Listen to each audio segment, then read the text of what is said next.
meeting of August the 17th to order.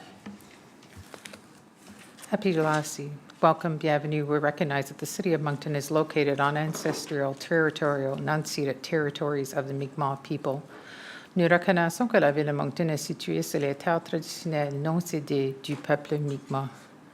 The city honors the people and land of the Mi'kmaq First Nations and also honor their elders, their knowledge keepers, their ancestors, and their valuable past and present contributions to this land.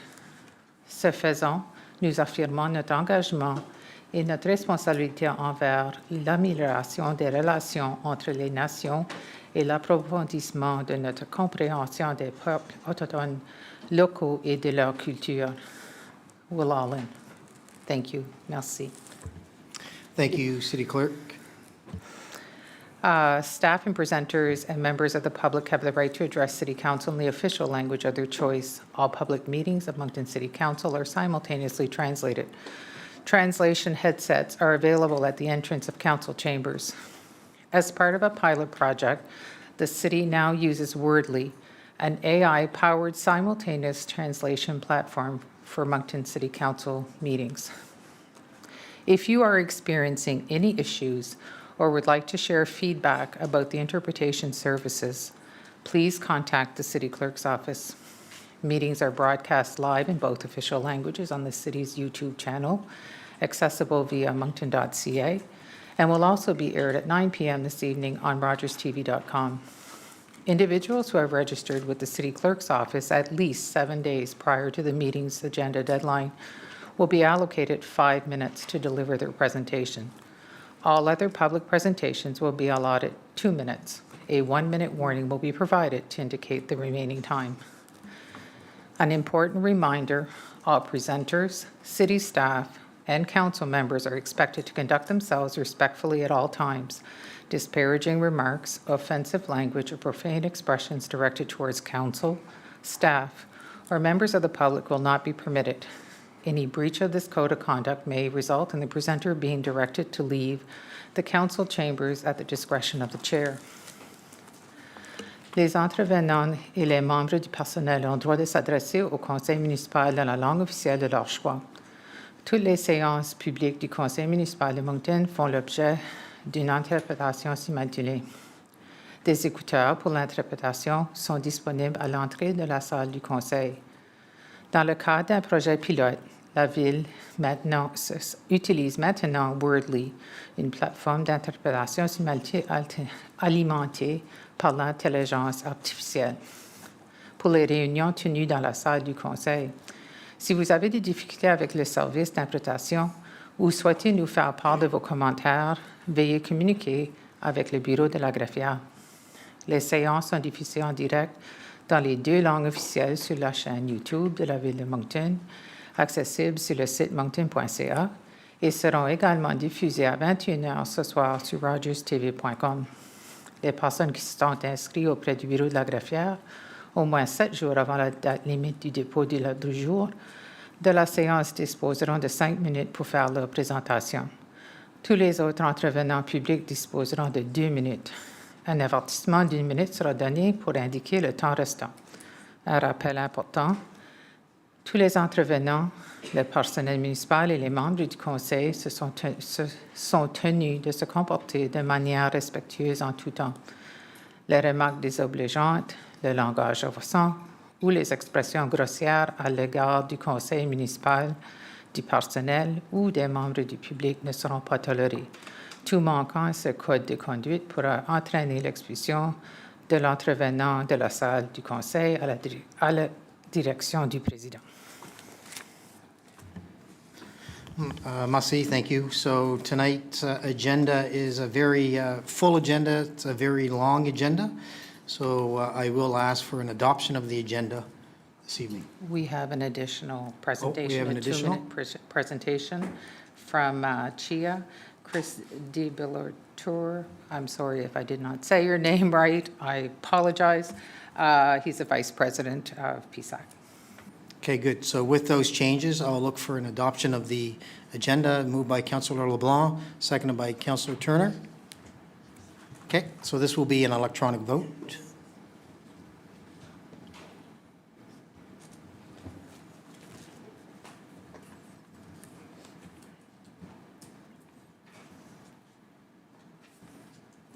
So we can close the vote. Motion passes. Madam City Clerk? Next are conflicts of interest, les déclarations des conflits d'intérêts. Not seeing any. Next would be adoption of the minutes of July 20th, 2026. So I'll need a motion and moved by Councillor Doyle, seconded by Councillor Kingston. Any questions on the minutes? Not seeing any, so I will call for the vote.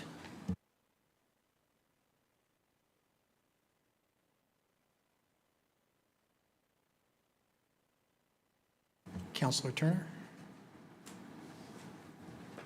So we can close the vote. Motion passes. Madam City Clerk? Next is consent agenda, and it's for street closures for the fall and winter 2026 events. So I will ask for, council, you have this in your packages, so I will ask for a motion to move it. Deputy Mayor Richard, you wish to move? Councillor LeBlanc, you wish to second this? Okay. Any questions? Well, street closure is pretty straightforward in the agenda, so I will ask for the vote.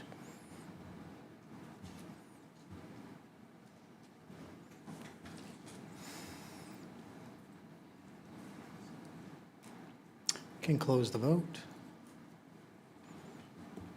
Motion passes. Next would be public presentations, des exposés du public.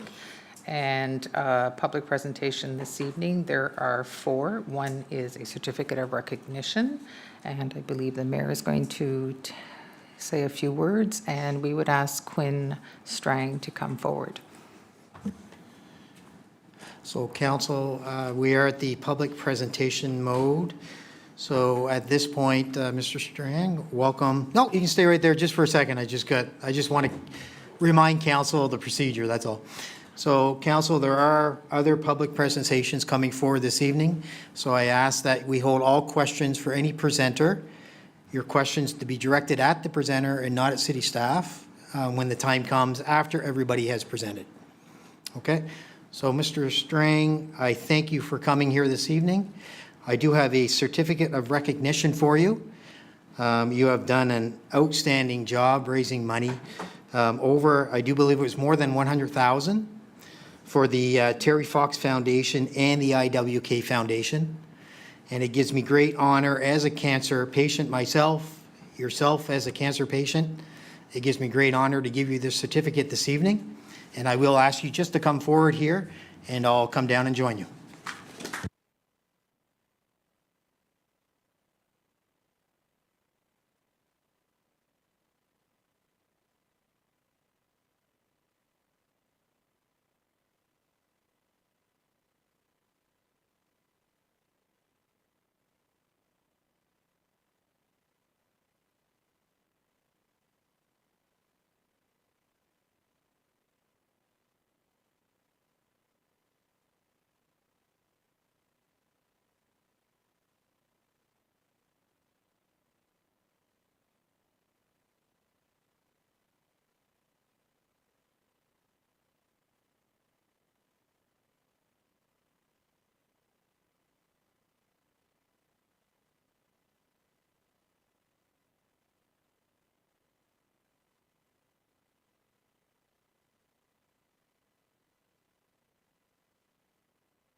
Oh, just give me a second here, Mr. Strang. We would like to hear from you.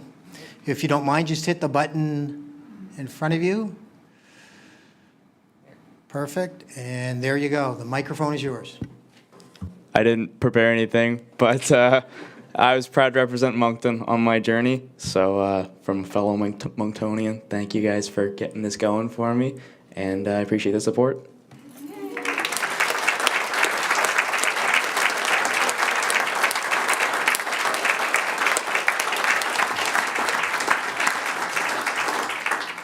Thank you, Mr. Strang. You are set for the evening. You're good to go if you wish, or you can hang around and watch how City Council works for the next several hours.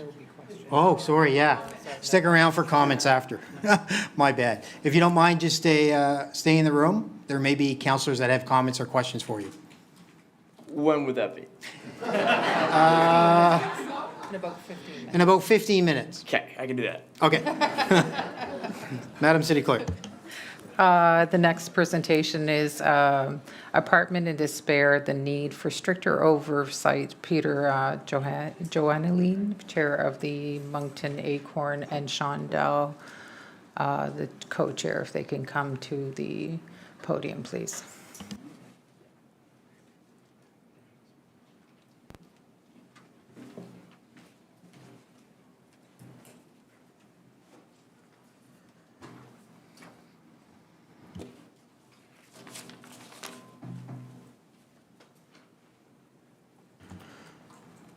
So, welcome, bienvenue. We look forward to getting your presentation here shortly. There will be a timer that you will see over my shoulder, I guess, and I believe it's on the screen as well. 5 minutes is correct? Yeah, 5 minutes. And at the end of the 5 minutes, we shall wrap up. So the floor is yours. Okay. So good afternoon, Mayor Crossman and members of City Council. My name is Peter, and I'm the chair of Moncton Acorn. Thank you very much for allowing Moncton Acorn the opportunity to do a presentation regarding the need of landlord registration and the absolute need of bylaws reform to keep tenants healthy and safe. Now, under the Local Governance Act, it does clearly state municipalities have the power to enforce the rules around housing standards. Sadly, though, over the past few years, Moncton's bylaw 507 is not actually being proactively enforced. So this needs to change. Many low and moderate income tenants live in substandard, unsafe, and unhealthy living conditions due to neglected maintenance standards by landlords. So we see issues like inadequate heat in the winter, neglected cleanliness within common areas throughout apartment buildings, pest issues, broken windows, mold issues, broken appliances, and sadly, the list goes on and on. If you look at the screen, these are just some of the Moncton apartments that are in disrepair. So it's absolutely alarming that people have to live this way. So Moncton members and organizers, we see and hear about these absolutely horrible living conditions every day from tenants in all neighborhoods throughout Moncton. Seniors shouldn't have to live with building-wide issues of pests and cockroaches. Disabled folks shouldn't have to be wearing winter clothes inside their apartments due to inadequate heating in the winter. Kids shouldn't be getting sick because of mold due to water damage that hasn't been fixed in the places their family calls home. The issue is that Moncton City Bylaw Z507 is not currently adequately enforced. Now, bylaws, in our mind, are only as good as the enforcement measures being taken to address the issues. Bylaws, first off, we need them to be proactively enforced, not just reactive when complaints are received. New Brunswick Acorn did a report called the State of Disrepair Survey in December of 2023, and this report brought to issue some very serious issues that tenants face. So I'm just going to give you some statistics on this. 42% of tenants surveyed indicated that they see insects in their units at least once a week. 29% of tenants reported water damage that's not being fixed, and they have mold in their apartments. 33% of tenants have said that their appliances have problems or do not work at all. And lastly, most importantly, 37% of tenants surveyed said they have problems actually getting maintenance done. We are asking Moncton City Council to possibly look at putting in a motion for the issue to be examined, bylaws reform, and then have it properly enforced. The reason is everyone in all forms of apartment housing deserve to live healthy, safe, and affordably housed. And the time, we believe, for Moncton City Council to act is now. Now, please understand that Acorn stands ready to work in a consultative process to help guide bylaws reform to make Moncton apartment units healthy and safe for everyone. So we do have some recommendations on the platform. So our co-chair, Sean Dow, is going to go ahead and go through those. Thank you so much, Peter. I'm glad to see everybody here today. Thank you, City Council of Moncton. Oh, doesn't like me? Maybe it's my hearing aid. So we are hoping that the City Council will strengthen minimum apartment standards, work with the province to update the residential property maintenance and occupancy code, or create a local one that's more robust. That's the one we have here. Implement a landlord licensing or registration program, given bylaw officers the tools, mandates, and resources to enforce apartment standards proactively rather than reactively. This program would feature cost recovery, funded through a nominal per unit fee of $1 a month charged to landlords, proactive inspections, systemic building inspections to ensure total compliance, outreach and education programs for both tenants and landlords, building maintenance plans, mandatory documented maintenance plans provided directly to the city by landlords, and swift penalties, strict and timely fines for landlords who remain non-compliant. Great, thank you, Mussy. So if you don't mind, that is the end of your presentation? Yes. Yep, good. If you don't mind having a seat, and we'll see what additional comments or questions come from councillors for you. Good, thank you. Madam City Clerk? Council, we had a request for a 2-minute presentation. However, I didn't see the text come in prior to the adoption of the agenda. So it would be, if it's council's will to hear this, that is totally up to you. It's bylaw and freedom of expression, Joel Papanek, and it would be a 2-minute additional presentation. So I'll look to City Council. The nods of the head, City Clerk, it's good. I apologize for that. Okay, the next would be downtown safety concerns. David Melanson, if you could come to the podium. Welcome, Mr. Melanson. Bienvenue. Oui, bonsoir. Merci pour me donner cet privilège. Puis félicitations à tous vous autres de vous présenter pour que Moncton soit une ville incroyable. So again, I want to thank all members of council and Mayor Sean Crossman for you guys elected officials. I know it's not easy. I tried once and I failed, but maybe next time I'll win. So, Mr. Melanson, so welcome to City Council. I do have to go through the 5-minute warning or the 5-minute presentation timer that will come up behind me, and you'll see it as well. And at the end of the 5 minutes, we shall move on to the next presentation. Can I just say one thing before I start here? Yes. Justin, you only have to show about 35 seconds of my YouTube clip. You got that? Okay. You don't Okay. have to go, because otherwise it's a full minute. Or a minute and a half, actually. So, Okay? Mr. Melanson, the floor is yours. Thank you. We can do better in Moncton. Let's be a force in the world. A hurricane starts with one droplet.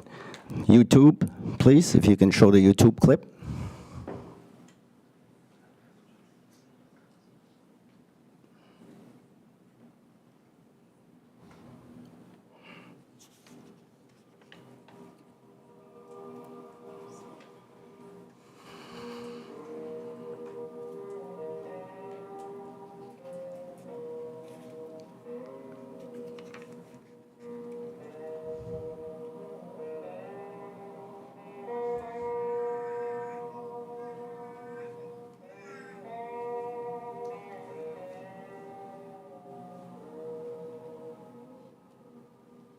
Hungry, cold, and alone. Sadly, young people escaping abuse often feel safer on the street than they do at home. Okay, thank you. They are in desperate need of your help. Okay, I'm going to use a quote that's been credited to Albert Einstein. Insanity is doing the same thing over and over again and expecting different results. This is not the Moncton that I grew up in. My dad owned Melanson's All Electric on Pacific Avenue. I don't recognize Moncton anymore. Sadly, I've been assaulted. Sadly, I've witnessed a shooting where one of my colleagues could have been killed if they would have been sitting at their workstation. A bullet went into 33 Weldon in October of 2022. Recently, I've been assaulted. I've witnessed rock throwing incidents. I've witnessed people attacking cars. Just recently, I'm walking down Elm Street trying to get to work, and I meet somebody carrying a big steel pipe. I don't know, and I can detect from my experiences that they're under the influence. We need to help everybody. I actually have 2 people that I know very close to my heart that are on the streets here. They're homeless. I feel awful, and we need to help everybody. Governments collect a ton of money. They collect a ton of money. We all pay taxes, incredible amount of taxes. Every time you buy something at a store, you pay 15%. We can do better than this, okay? Back in the day when I was a kid, Brian Butler might remember this. He's Cosmo, Fat Tuesday, Ziggy's. We'd get out at night, and Brian would look at me, Dave, how you getting home? I'm staying at my buddy's house, Scotty. Okay, I'll be there for the night. Don't have to worry. Okay, I won't be drinking and driving. I don't see a presence. I was talking to a friend of mine recently. He says, Dave, downtown now is scary. Just recently, we had a musician that was basically almost beaten to death. Back in the day, if people can remember, or actually not back in the day, there's a law in New Brunswick. If a 12-year-old child doesn't need 100% supervision by parents, okay, it is the law. Would anyone of council presently, okay, in 2026, allow your child to walk down Gordon Street, turn north, go up High Street, turn east, turn right, and walk down east on St. George? That's my question. In 2017, when my son Luke was 12 years old, I would allow him to walk there. Not anymore. I'm even scared to walk there. I've been traumatized. I witnessed a shooting. Okay, I witnessed a shooting. And I'm not trying to be critical, but there was 2 people, we called 911, and they never came. They never came and found us. Now, they had a legitimate reason why, but to me, it wasn't acceptable. We can do a lot better. In Sweden, they provide shelter first. My good friend Bob Hanna, Cancel Print, his son played professional hockey over in Sweden. They don't have, when one of his teammates came to Moncton, he couldn't believe Moncton. He says, wow, what's going on here? We don't have that problem in Sweden. So a hurricane starts with 1 droplet. Let's do better. I know Moncton can do better. We've done fantastic things here. The Memorial Cup, World Juniors, goes on and on. Incredible stuff that Moncton can do. I was just telling, there was a gentleman at Reed's newsstand. I remember back in the day when I would stop at Reed's, I would buy him lunch every once in a while. He was looking for money, and they were building the Avenir Center, and I love the Avenir Center. I'm a Moncton's Wildcat season ticket holder, but yet, you know, we spent $110 million doing that, but we can't help George. Now, I know I'm losing time. I have 2 requests. I asked council to pass a motion directing staff to investigate a Housing First pilot project in partnership with local organizations like the Rising Tide. Congratulations to Dale Hicks. He does a phenomenal job, and thanks, Dale, for coming to my press conference this afternoon. And I also asked council to allocate immediate additional resources towards downtown foot patrols and community safety teams during Brian Butler's time. Thank you so very much. Merci. Merci. Merci.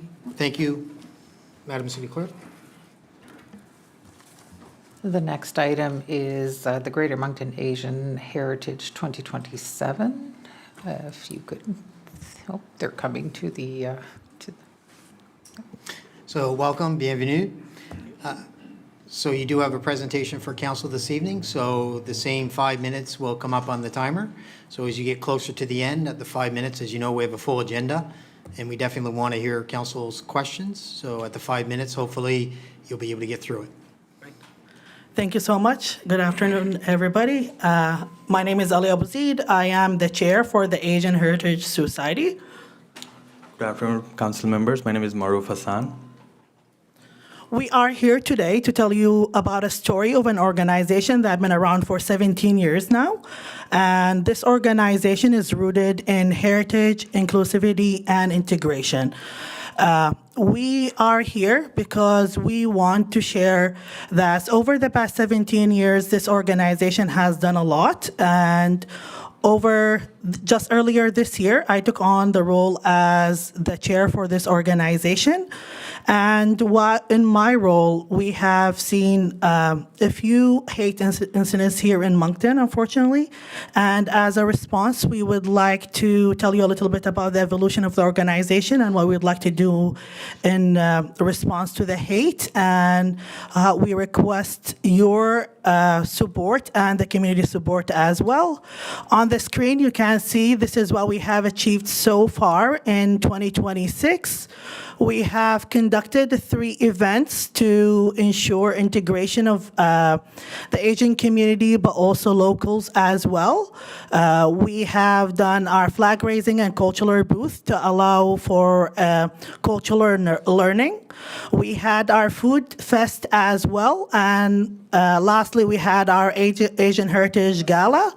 And in total, we have served over 1,100 people who attended those events, and we had over 100 people who were volunteers in those events as well.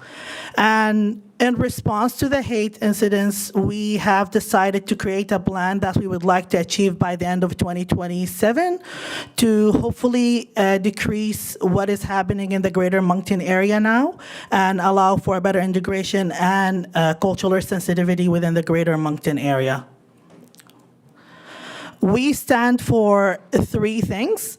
We believe that diversity is a strength and that Moncton is becoming a melting pot. And when that has happened, it is important that we become culturally sensitive and understand everybody else's culture. And we also believe that inclusion is more than just talking. It should be actionable as well. And lastly, we believe that communities should work together to achieve those 2 things. By the end of 2027, we would like to achieve all of those events that is on the screen to help integrate different cultures together, but also raise awareness and cultural sensitivity in the greater Moncton area. We would like to achieve this through sport tournaments, art, food, celebrations, storytelling, human libraries, and game nights. We want people to come together. We want people to build connection, but more importantly, understanding.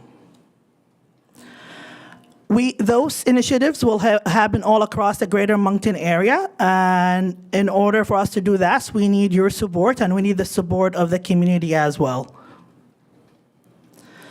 We are looking for the municipality's support, cultural associations, and also partnerships. We are actually also now going through a change in structure.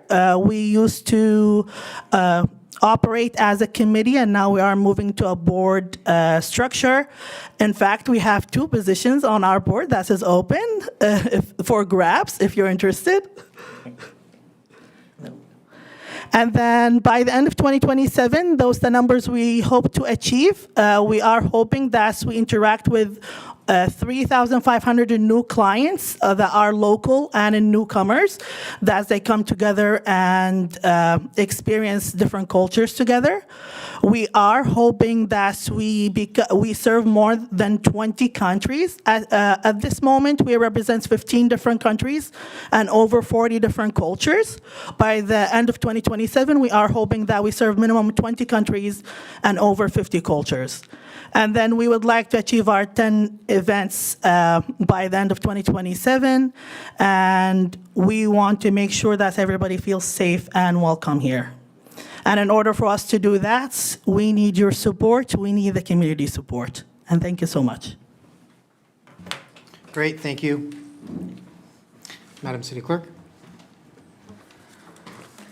The next would be the 2-minute presentations, and the first up is Chia, and it's Chris DiLiberato, Executive Vice President of PSAC.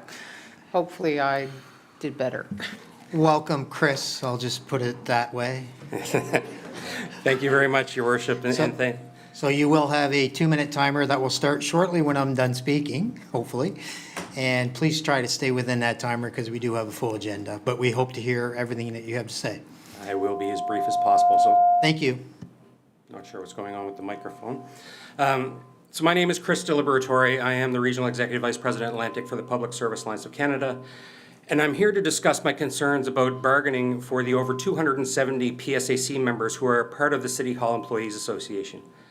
These workers have diverse jobs and work sites, but one thing they all have in common is providing the critical services that the residents of Moncton count on.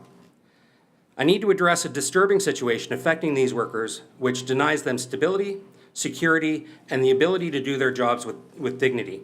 And it's a situation I believe most of you may not be aware of. The members of CHEA and the City of Moncton had successfully reached a tentative agreement, but due to an error made by the General Manager of Finance Services, Jacques Doucette, there was a miscalculation of the cost of the agreement. Mr. Doucette chose not to present this agreement to this council for your approval. We would have preferred municipal managers had trusted council to review the agreement and make their own decision about its ratification. So these workers are now heading back to the table in September, frustrated and lacking trust. CHEA members worked hard to get an agreement and accepted compromises to get there to ensure they can keep doing their critical and often life-saving jobs for Monctonians. To have an agreement walked back by the employer is unacceptable. I can say this situation is something I have never encountered or even heard of before. Now it's put a black spot on labor relations between workers and the City of Moncton. It will take time to repair the trust of these workers as they return to the bargaining table, and I ask you to make sure that your representatives have a clear mandate to bargain and to recognize the many difficulties created by Mr. Doucette's errors and this unprecedented situation. This is your opportunity to address an egregious error, and you can do what is right for these workers who keep the city running and ensure that they get a fair deal. Thank you. Thank you, Chris. Merci. Madam City Clerk. The next would be the presentation for bylaw and freedom of expression, and Joel Papanek. Yeah, oh, there you go. So, hello, Joel. Welcome. Good Bienvenue. afternoon. So you will see a 2-minute timer coming up. Okay. So we will try to keep within that timer. Thank you. Okay. Esteemed City Council of Moncton, I'm a local busker. In May of this year, I was busking on the corner of Church and Main Street when I was asked by bylaw officer Ashley to leave because having an open guitar case was considered panhandling or soliciting. We looked up the bylaw T-4110, Section 3, where soliciting is defined as to, without consideration, ask for money, donations, goods, or other things of value, whether by spoken, written, or printed word or bodily gesture from oneself or any person, and solicitation has a corresponding meaning. Because a guitar case is not verbal, written, or bodily gesture, it does not fall under the definition of soliciting by the definition of the bylaw. This past weekend, another officer asked me to leave, even though the first officer eventually did let me stay. My concern is this: the bylaw is clearly being enforced, not being enforced consistently. Most officers don't give me any trouble because I'm not actually soliciting by the letter of the law. Busking is protected under Section 2B of the Canadian Charter of Rights and Freedoms, and the tips are considered a natural extension of that freedom. Though municipal bylaws can reasonably limit the right to freedom of expression, they are not reasonable in this case because the laws against solicitation are intended to prevent people from being harassed and to prevent businesses from having vagrants sitting outside them, but nobody has complained about me harassing them. Two other points that the officer raised were excess noise. However, I've been playing in a non-residential area for this entire season. I've received no noise complaints. I play on Friday and Saturday nights when the downtown core is already noisy. Several businesses are playing loud music out of speakers onto the streets and crowds are yelling. My second concern is that I'm blocking the sidewalk, but other businesses have patios on the sidewalk. My ask is that you just tell the bylaw officers to let me express myself freely and collect tips because I'm not hurting anybody. And if like a formal permitting system needs to be implemented like they have in Fredericton or Halifax, then I would be open to that as well. Thank you. Great. Thank you, Masi. Not seeing any other public presentations. So at this point, Council, I will open up the microphones for comments to the presenters. Again, try to stay to the presenters. Thank you. Councillor Much, I do have you up first. Thank you, Your Worship. I have comments for a lot of presentation. So I want to start with Quinn, though. Hi, Quinn. I'm one of your ward councillors, Ward 3, as long as Brian Butler. thank you so much for all that you did. It was very inspirational. I followed your journey the whole way. Try not to cry right now because I just think it's so cool what you did. And you've obviously experienced a lot of adversity in your life at such a young age, and you've become out of that more resilient. And following you along your journey, proud Monctonian moment for sure, proud Ward 3 moment. And I'm sure along the way I saw you met lots of great Canadians, and I think a lot of the presentations, especially with Mr. Melanson as well too, and with the Asian Heritage Society too, when we talk to each other more and we learn about each other more, we accept people more as they are. And I noticed that a lot in your videos too. I know that wasn't the whole point of it, but I think there was like a wonderful side piece from that. So thank you for all that you did. Look forward to seeing what's next. I'm sure you have something planned. And congratulations, over $100,000 in a short period of time is a really big deal. So thank you and congratulations. Oh, someone?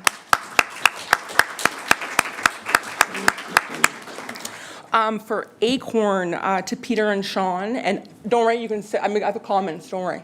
And to everyone here from Acorn as well, seeing those photos are disgusting. And I'm really sorry that people are living in these situations and paying rent for that type of stuff. That is not right, for sure. And I know that's like a multi-level government type of issue to work on for sure, but that was definitely a picture to 1,000 words, and that really did. So that stuck with me too, and I'll help. Your advocacy skills are great, and that's something else behind too. That no one should be living like that at all. Thank you for coming. To Mr. Melanson, to Dave, thank you as well for coming to present. I know on the campaign trail as well, I did hear people who are Monctonians say, it's not the Moncton they grew up in. I grew up in Moncton too. It's not the Moncton I grew up in, for better and for worse.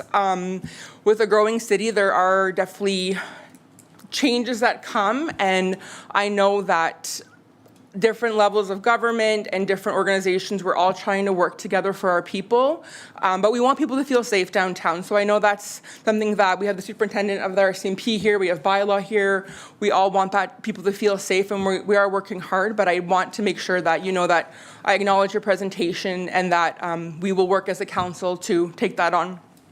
To the Greater Moncton Asian Heritage Society, thank you so much for coming. Hi, Ali, back there too. I liked your three main priorities, diversity as a strength. I agree with that too as well. I've had the privilege of traveling as well, and to my point earlier, when you travel around, you see more cultures together, and Moncton is changing, and I think that what's been brought in is making us stronger. So thank you for the work you're doing on that. It's also really brave for people to come from other countries and try to learn new culture and bring your culture and work together. So looking forward to attending events throughout the year, and thank you for all of your work on this, and all the best with your goal for the more cultures represented as well. Thank you. Merci beaucoup. Thank you, Councillor. Is that all? Good, thank you. Councillor Kawokian. Thanks, Mr. Mayor. Thank you to everyone who presented. I'd like to start with Peter and Sean from Acorn. First of all, thank you so much for sharing your presentation with us. I think this is really important for people to hear.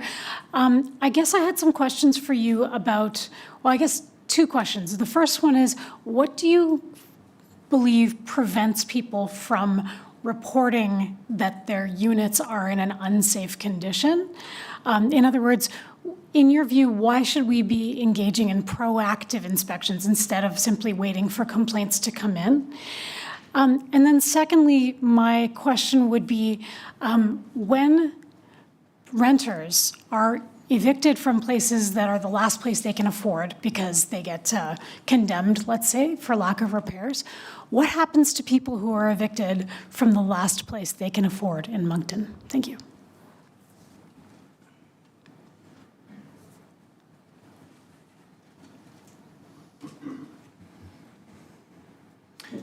So, well, oh, you gotta just hit your button and I'll open up the mic. There we go. Okay, there you go. Okay. Kind of to answer the, well, the second question I'll do first. I've seen a lot of places that have just fallen into such disrepair that it's getting shut down. And the simple answer is, once that housing is gone, they are in a homeless shelter or they are on the street. I have seen it myself. A place on High Street, right next to Adeline Animal Shelter. For instance, this was a rooming house. I believe they had 10 people living there.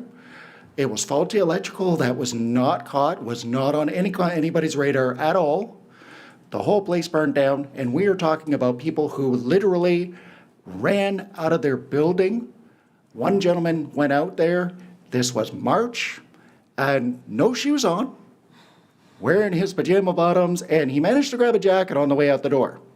He lost everything. So he's out there, literally has nothing left, nowhere to go, on the street. Imagine that with no shoes, this sort of thing. They are lucky that someone did not die. So that's really what I'm saying is that could have been checked by bylaws, could have been caught for that faulty electrical. As it was, the front porch was in terrible state of disrepair, so it should have been somehow caught and checked. The problem is we need that proactive checking on it. And I'm talking, we're talking basically all apartments. So even some small mom and pops might have a place like in the basement or something like this, or in an attic. A lot of times, if there's no second way to get out in an emergency, that's an illegal apartment. So it's unsafe for them on it. So to answer that question, there really is no options. This is about saving the affordable housing that we have on the market, and we're looking at the urban growth plan. So bylaws has to be there because what's going to happen 3 years down the road with these new buildings if they're not checked properly every year? We're going to have these problems start popping up again and again and again and again. Most landlords, don't get me wrong, they are great. You know, they're proactive. Mine, I have any kind of water issues. I call my landlord, they'll get somebody out there to check on it. Pretty much within a week, the problem's solved. But there's other ones out there that are just basically, they don't care. They're like, we'll get to it, pay me the rent. That is the sad situation that we're in. So we want to catch those ones and make the compliance there simply to keep people healthy and safe. I mean, our healthcare system is really in bad shape. Anyone who's gone to either one of our hospitals, city hospitals here, knows about that long wait list. If people are healthy and safe in their apartments, there is less likely that they're going to have to go to an emergency room or to doctor visits, this sort of thing. So to answer that question, yeah, that's pretty much my answer. I'm sorry, could you ask the first question one more time? Yeah, no problem. And I can agree that we do have a state of disrepair. On the campaign trail, I nearly fell through a couple of different porches as I was knocking on people's doors. So I've seen it with my own eyes. But the other question was, why do we need a proactive system? In other words, if we have a system that's complaint-based, what keeps people from getting their issues addressed via the complaints system? How can, like, for people who aren't aware of what's going on, what would prevent someone from wanting to complain about their apartment that was in disrepair? Simply, it's around the intimidation that tenants face. We see this especially with new people coming to the city. They don't know the city well. They don't know all the rules, things like this. They don't even know that bylaws, they can make a complaint. I've made complaints about other buildings to the city and really haven't heard anything. I got to give a little bit of credit here to the fire marshal's office, because when it comes to fire safety, they can check on these things. However, issues like mold in apartments, insects, pests, they don't handle that. They won't touch it. And we don't have enough bylaws personnel that's doing this. So that is kind of the crux of the issue.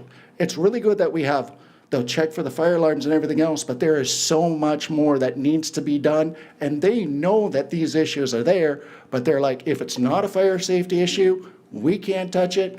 We don't even know what to tell you. Previous city council, I have called and spoke many, many, many times to try and get this done. And really, I mean, they're supposed to be sending an email with a response within 3 to 5 business days. I've gotten phone calls, but no emails. So it's not even followed up on. It's almost non-existent. It's like call the province. We have the provincial residence and maintenance occupancy code, but that is pretty much guidelines. There is nothing saying it has to be enforced. It's here's what we would like you to do, and under the Local Governance Act, it gives the power to municipalities to enforce those bylaw standards. So simply put, we just want to make sure that everyone is healthy and safe. I worry about that apartment that may be in a basement and one way in and the windows not being large enough for anyone to get out. When a fire happens, if the city and the fire department does not know that there is somebody living down there, that's the last place they're going to check. They're going to check the main floor, they're going to check the second floor. They may not go up to the attic. They may not go to the basement because they don't know it's there. That's why we want the registration, so that all apartments everywhere are registered, and so they are on the radar, so they can be checked, and this is good for fire safety as well. Thank you very much. I appreciate that. I also had a quick question, or rather a comment for the busker. I'm sorry I didn't get your name. Hey, Joel. Joel, thank you for talking to us. As someone who has done quite a bit of busking over the course of my lifetime, I want to say that I certainly don't see you as a harassing figure if you're playing music with your guitar case open. I'm not sure what our bylaws say, but I would invite maybe the city staff to send me an email if they're aware of an actual reason why you're not allowed to be playing music on our streets. My view is that Moncton is a music city. We're a city full of people with extraordinary musical talent, and the fact that they want to share that with the public and have their guitar case open while they do it, I think is a gift rather than something that we should discourage. So Joel, thank you very much for bringing this up. I'll certainly look into it. I hope to hear back from our staff about it because, I mean, buskers today are performers tomorrow and performers today, in fact, because they're performing on the streets. So, so thank you. Thank you for bringing it up. Okay. Is that all, Councillor? Yep. Good, thank you. Councillor Butler. Thank you, Your Worship, and thanks to everybody that gave presentations. It's not easy to come up and talk like this. Regarding Acorn, Peter, you don't have to get up. We've spoke on the phone a number of times, and I always appreciate our conversations. I would maybe put a request out to legal to find out what Z507 actually covers, and are we doing our job regards to the coverage, what bylaw is doing there with that zone, and if it's not, then we'll have to bring it back to council and see where we can improve it. That's, residents have to be looked after for safety. The next one that I have is Mr. Merlonson. Thank you very much, Dave, for coming up. Yeah, the good old days of seeing you down at Spanky's have long gone, and thank goodness I'm a little too old to be chasing you fellas up the street anymore. Yeah, things have changed, and you know, we have hopefully soon we'll have our community safety officers become peace officers. Hopefully, have a little bit more boots on the street. We're trying. Regards to Housing First, Dave, you know, we put a lot of money where most communities haven't in this province. We have given. We were a large part of starting up Rising Tide.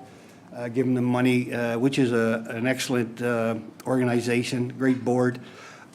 We've also helped with the farm with Charlie. So we have done some work. There's always more to do. It's never a thing that you can get off your mind after you been close to a shooting or have seen somebody get shot at. I remember those days, not so much in front of Spanky's, but in other places. So I appreciate you coming and giving your presentation, and hopefully we can work towards making Moncton a safer place. For hate, for the Asian community, I would hope that, and maybe you could come up to the mic. I'd like to ask you a question if you could.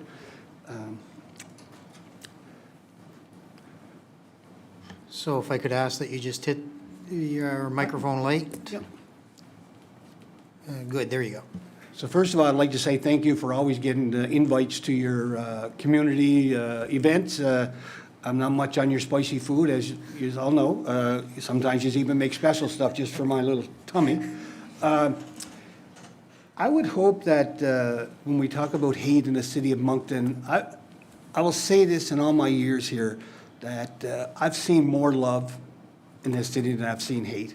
And we have to keep making sure that people understand that. You know, we had an incident, and I'm not quite sure where this has ended up yet or not.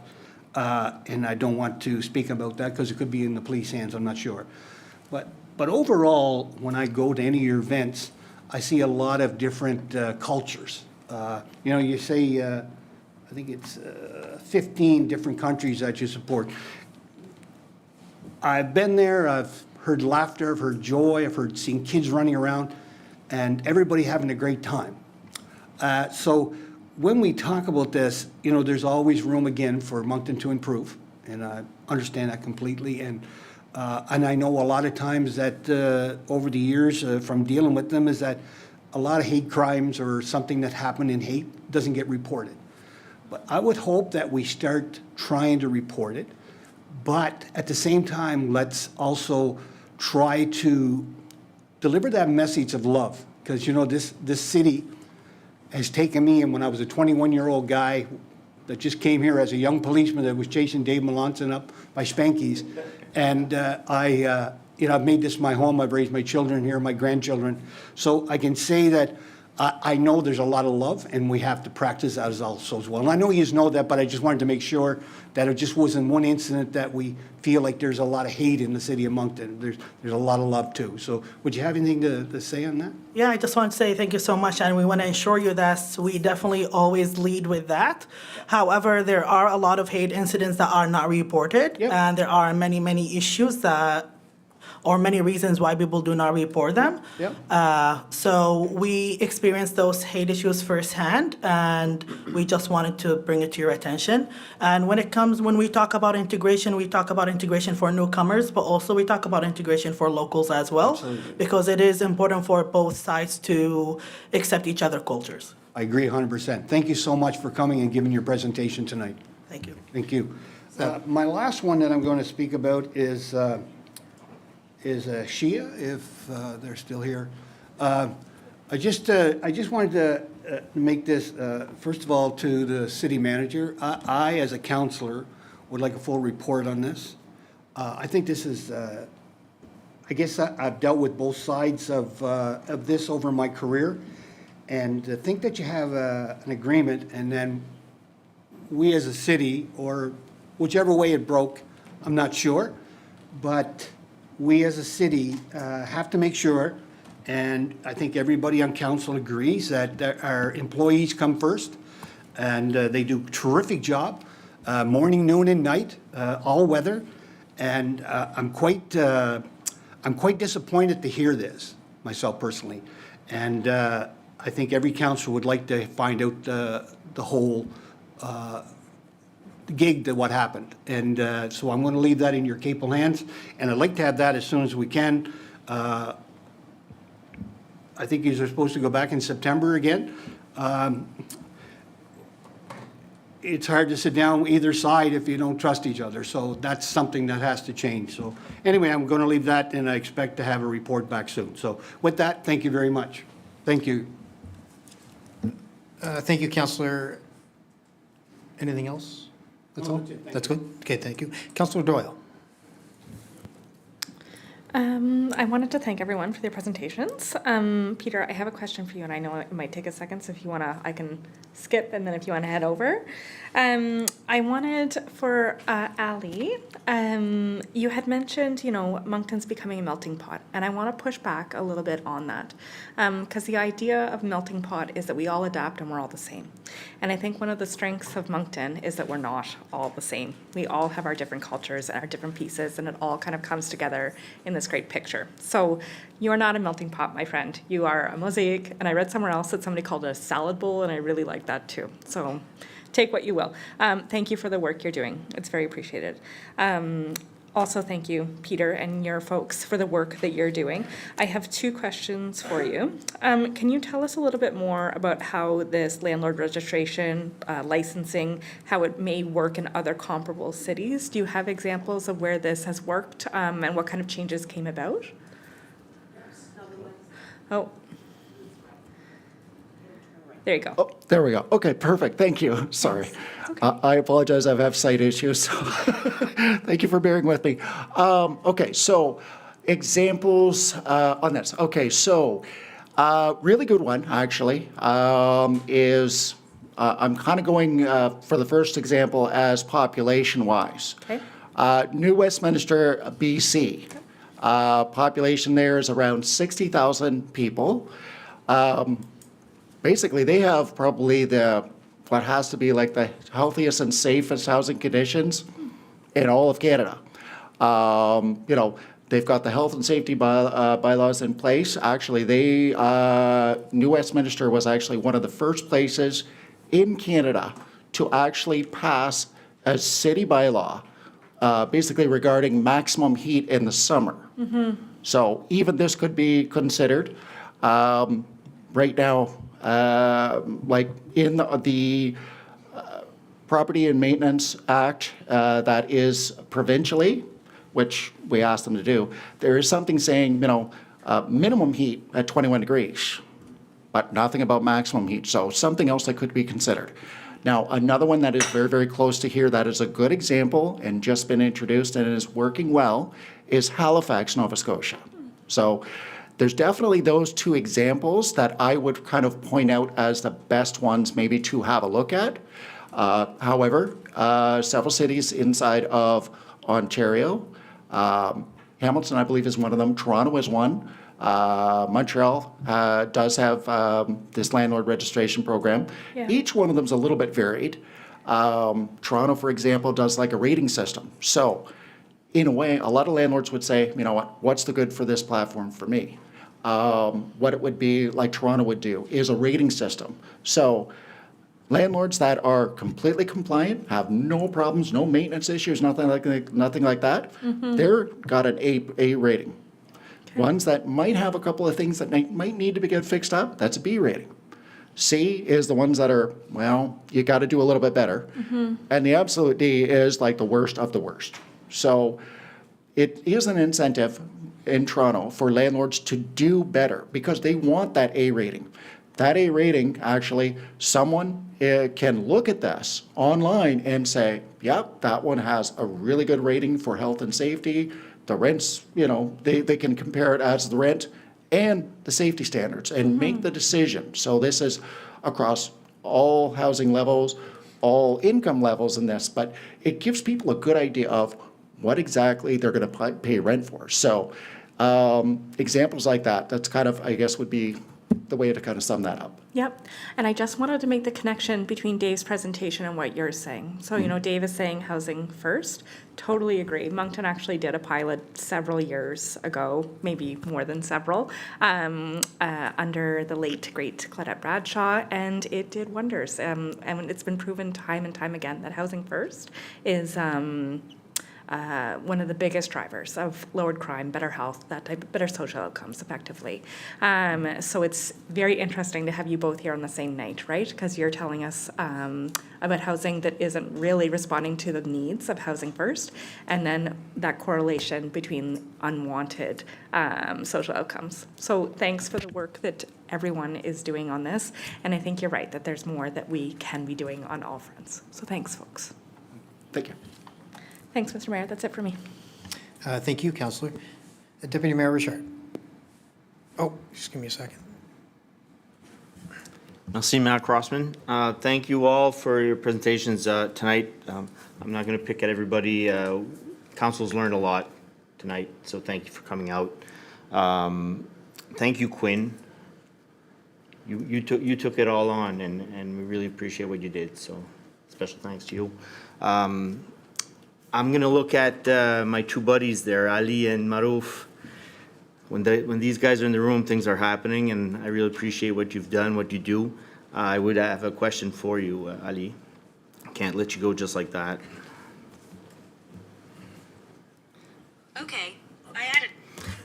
My watch wants to talk to you too, so that's all right.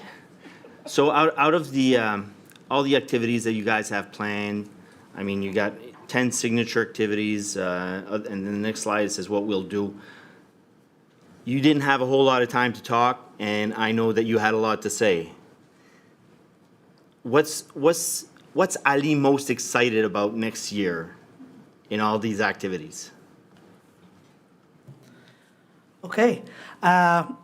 To be honest, those activities were taken from suggestions from the community, and they are activities that the community want to do. To me personally, I am excited to bring people together in a creative way through, for example, the storytelling time or the human library, or even the cooking workshop, because who does not like food? Great conversations happens over food and having a meal, right?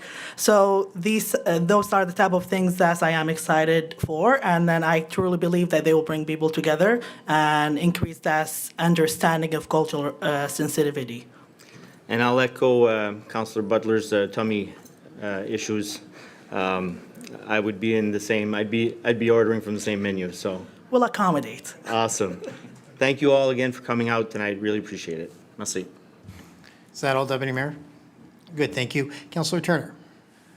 Thank you, Your Worship. I'll try to be brief, but go through, I've got a number of comments I'd like to address, but I think I just lost Quinn. Okay. Anyway, I was just going to mention to him that he actually, at his age, very young age, got an education that a lot of us wish we probably could have had the opportunity at his age, so he deserves a lot of credit. But anyway, thank you for being here, Quinn. There he is. Yeah, the echo was, I just wanted to say hi from myself and say thank you for what you did. And you put Moncton on the map, you know. You didn't just put Quinn on the map. You put Moncton on the map by your efforts. It was recognized, obviously, right across Canada. But I want to say you got quite an education here. And a lot of us at your age wish we could have had that opportunity, would have taken that opportunity. So kudos to you. You did it. You had an idea and you took it. You made it work. So kudos to you. We're all richer for your efforts. Thank you. And that's...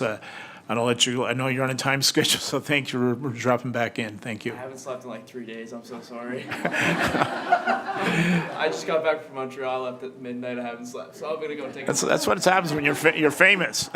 Anyway, thank you very much, Peter, and your group being here tonight. I large delegation outside before the meeting, and here you're very passionate. We've met many times, and we've communicated over the last few years, and I thank you for being here. And we're obviously all receiving emails as well about ways that we can probably do better. And I want to say, we go back a few years ago, we were in a situation where the supply wasn't meeting the demand in our city. And right in our province, you know, like the supply wasn't meeting it. And it was really, I think a lot of people were happy to have a roof over their head, and unfortunately that roof wasn't very safe or wasn't the way it should be perhaps.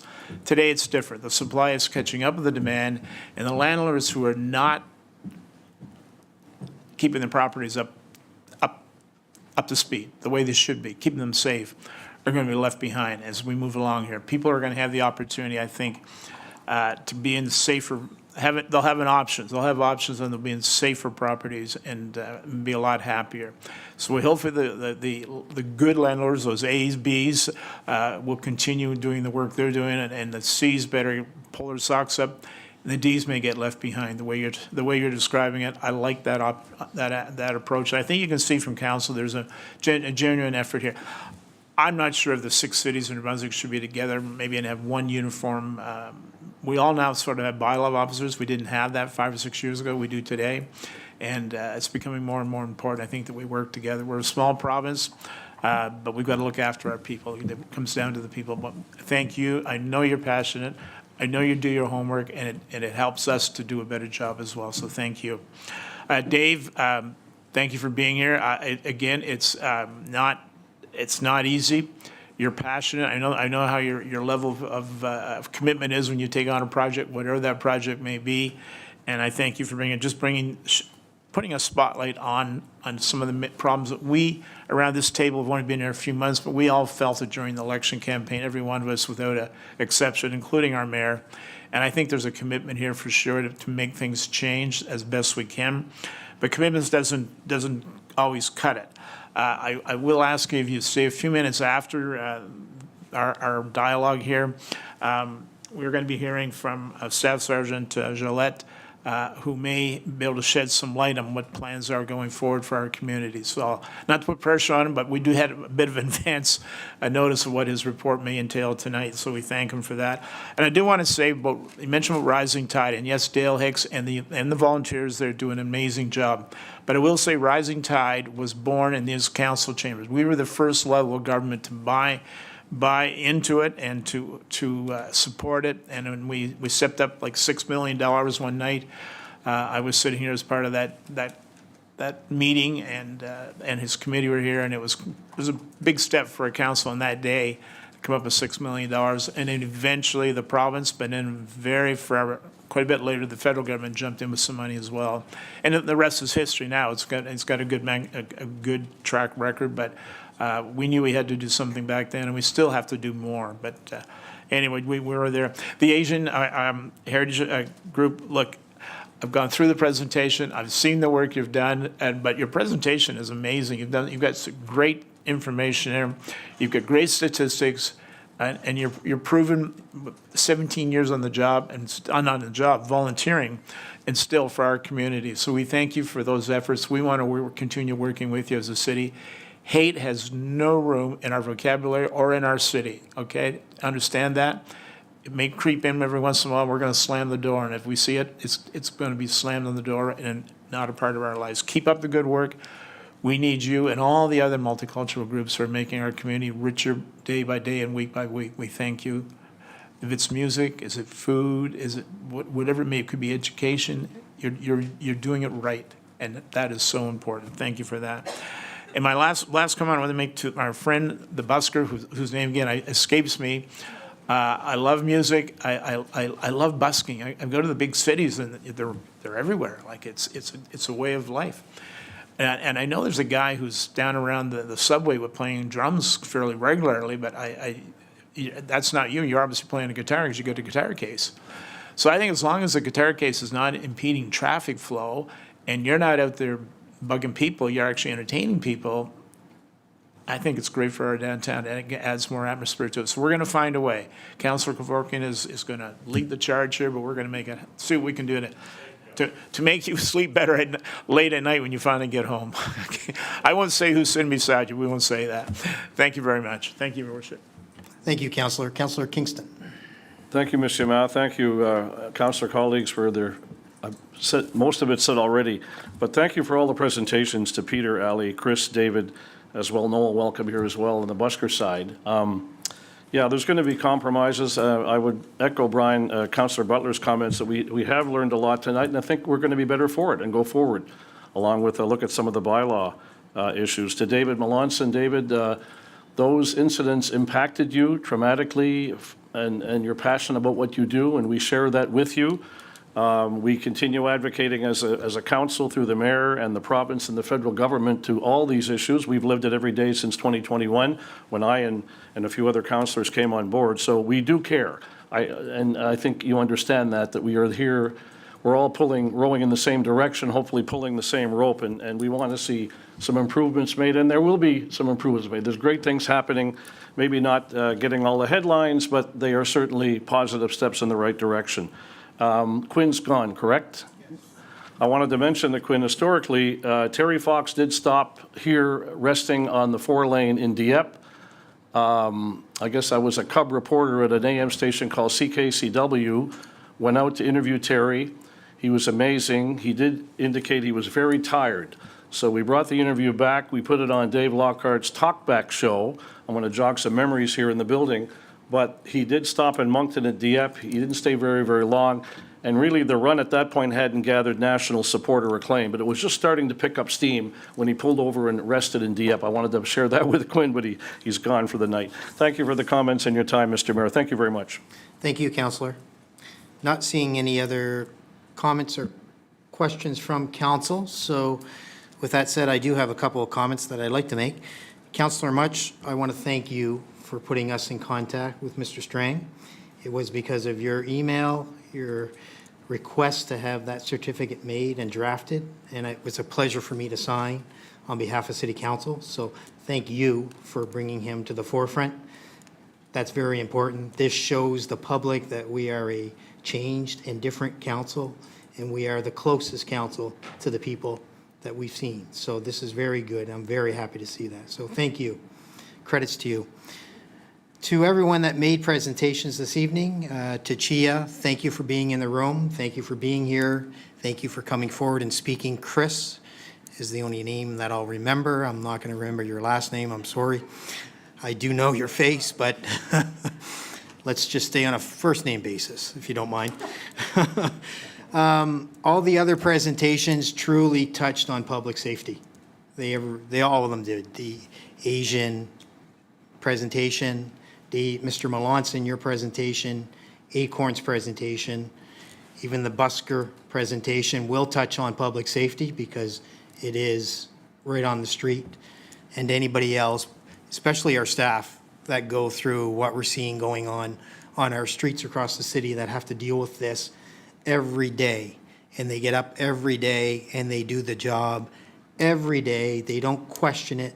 They go out and they do it. And that shows great strength in this city and what we have for staff, for city staff members.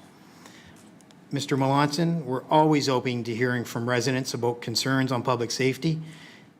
More importantly, suggestions are welcome.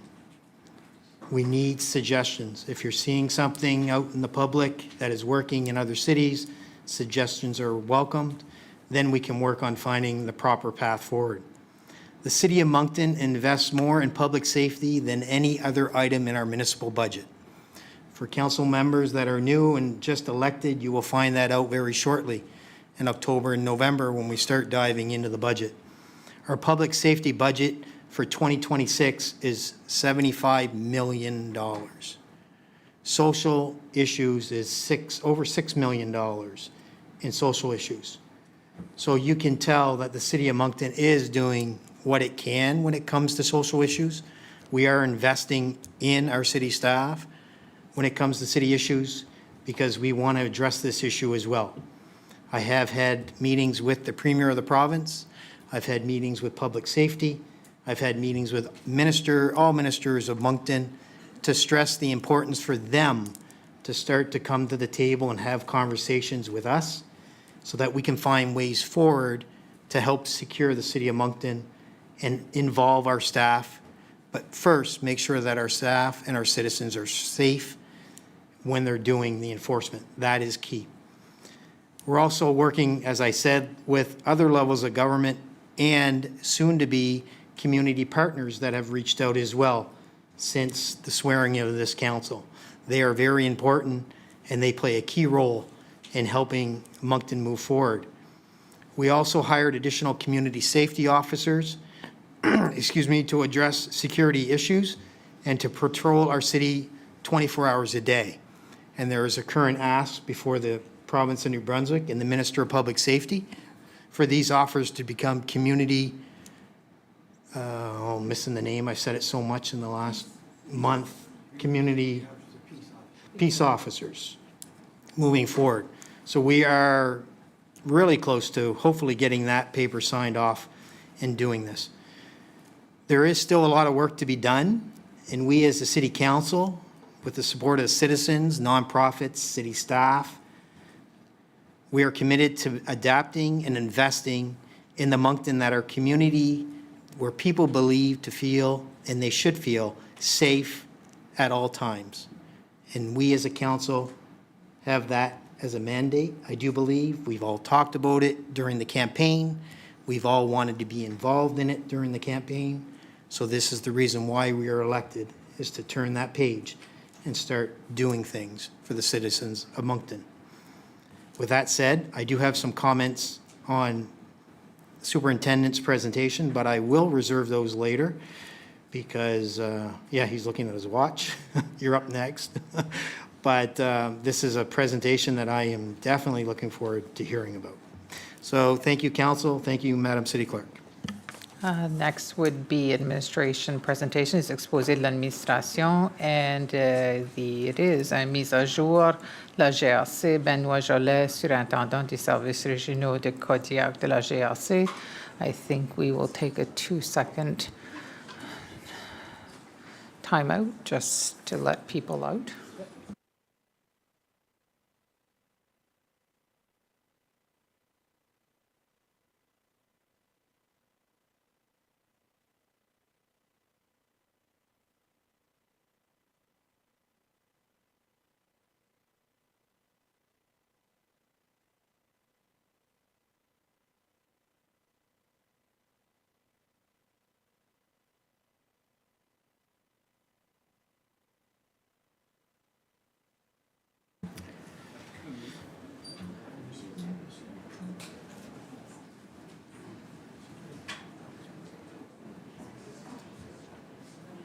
Superintendent, welcome, bienvenue. We'll just wait for the door to close so we can get the noise level reasonable. All right, Superintendent. Hello. I was looking at my watch to see if we were still the afternoon or the evening. So good afternoon, Mayor Crossman, Moncton Council, city staff, and those that are still here. Nice to see you all here on this August 17th. So I last reported to council on July 20th. And again, Mayor Crossman, you mentioned there's a busy agenda. I got back from a trip at noon today and tried to catch up as much as I could. There's some things that are included. I won't cover everything, but of course available for questions that I'll be able to answer too. So community policing, obviously it's been the summer. We've been busy on various events, the Buskers Festival, various parades. Our community policing team is out every single day at community events. I'd like to give an update on a specific drug investigation, and it leads into another one of the points I'm going to be leading and that I'm going to be speaking about. So on May 8th, we had executed a search warrant at a residence on Leopold Béliveau in Moncton. For those that know that address, a lot of schools around there. Le Dissé, Le Mascaret, Claudette Bradshaw. At that time, we had arrested 2 females in connection with that investigation. And the update is both of them were sentenced recently, so one on June 10th and the other one on July 30th. And the 2 females, one of them received a 7-year, 10-month sentence and a 10-year weapons prohibition. And the second was sentenced to 8 years in custody and also a 10-year weapons prohibition. At that time, we had seized a large amount of drugs, paraphernalia, various things. And it was one of those investigations that our crime reduction unit is focusing on to target the people that are providing, trafficking, importing these illegal drugs that are in the community. On July 30th, our members had been advised of a high-risk offender that was circulating in our area. We had previous information that this individual was here. And with advanced investigative techniques and the assistance of our emergency response team, we were able to pick him up on July 30th. The 28-year-old male was arrested on outstanding pointing firearm charges, several criminal code infractions, and being unlawfully at large, and he was remanded into custody. So a statement was issued today regarding illicit drug activity, and this is something that we've spoken at length numerous times, a little bit with this council, but a lot with the previous council. So like I've said in the past, we do regular, sporadic, open-air drug enforcement activities in and around the community. Obviously, illicit drug use in the community, it's a problem. It's a priority, but it's not the only priority. That being said, what we're going to commit to do starting this week is even more targeted blitzes downtown. This is going to involve various different things. It's whether it's a uniform presence or a presence in an investigator that's not in uniform. It's going to be targeting the most vulnerable areas in the downtown core for a period of 2 months. And it's specifically for public drug use, disorder, community concerns, criminal activity in public spaces. So this again is using our current members on the crime reduction unit that are focusing on various things, whether it's people that are dangerous individuals that are in our community, like the one I previously mentioned, out looking for these people, focusing on individuals who are cultivating drugs, fabricating drugs, importing drugs, and trafficking drugs, but also the individuals that are using illicit drugs. What I will say, and I've said this in the past, is using drugs or being an addict, I should say, is not a crime. However, it doesn't prevent the fact that using the illicit drug in an open area is not a tolerable instance. It is a crime to possess the illicit drugs. However, we're bound by the Criminal Code and the Controlled Drug Substances Act, and there's more details on that in the statement that was posted a couple hours ago on our Facebook page, but I'm available to answer more questions on that. So I'd like to thank the City of Moncton and the various partners that were able to put off a really cool concert on August 8th at the Croix Bleue Mélavie Stadium at the university, where the 13,000-ish people attended the show, no arrests, no major incidents. It was a really well-organized event, and we had been working months with the city and organizers for this.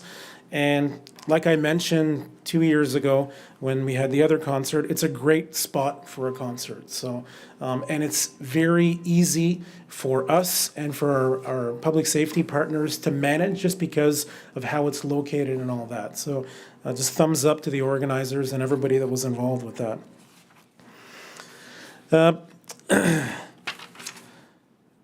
On August 12th, so I got a text in the morning from Nadine Larche, who was paying respects to her husband and two other colleagues that had fallen at the memorial on Assumption Boulevard, and an unknown culprit had defaced the memorial. So we've damaged it. So we've opened an investigation, and the reason I mention this here is that anybody who has any information on this, we would like to know. We're reviewing various camera angles, this and that. However, we have not been able to identify the culprit who damaged the memorial of our three fallen members. I'd like to mention that, look, we are 22 days away from back to school. And I'd like to remind motorists that we're going to see heavy increase in road traffic coming in less than 3 weeks.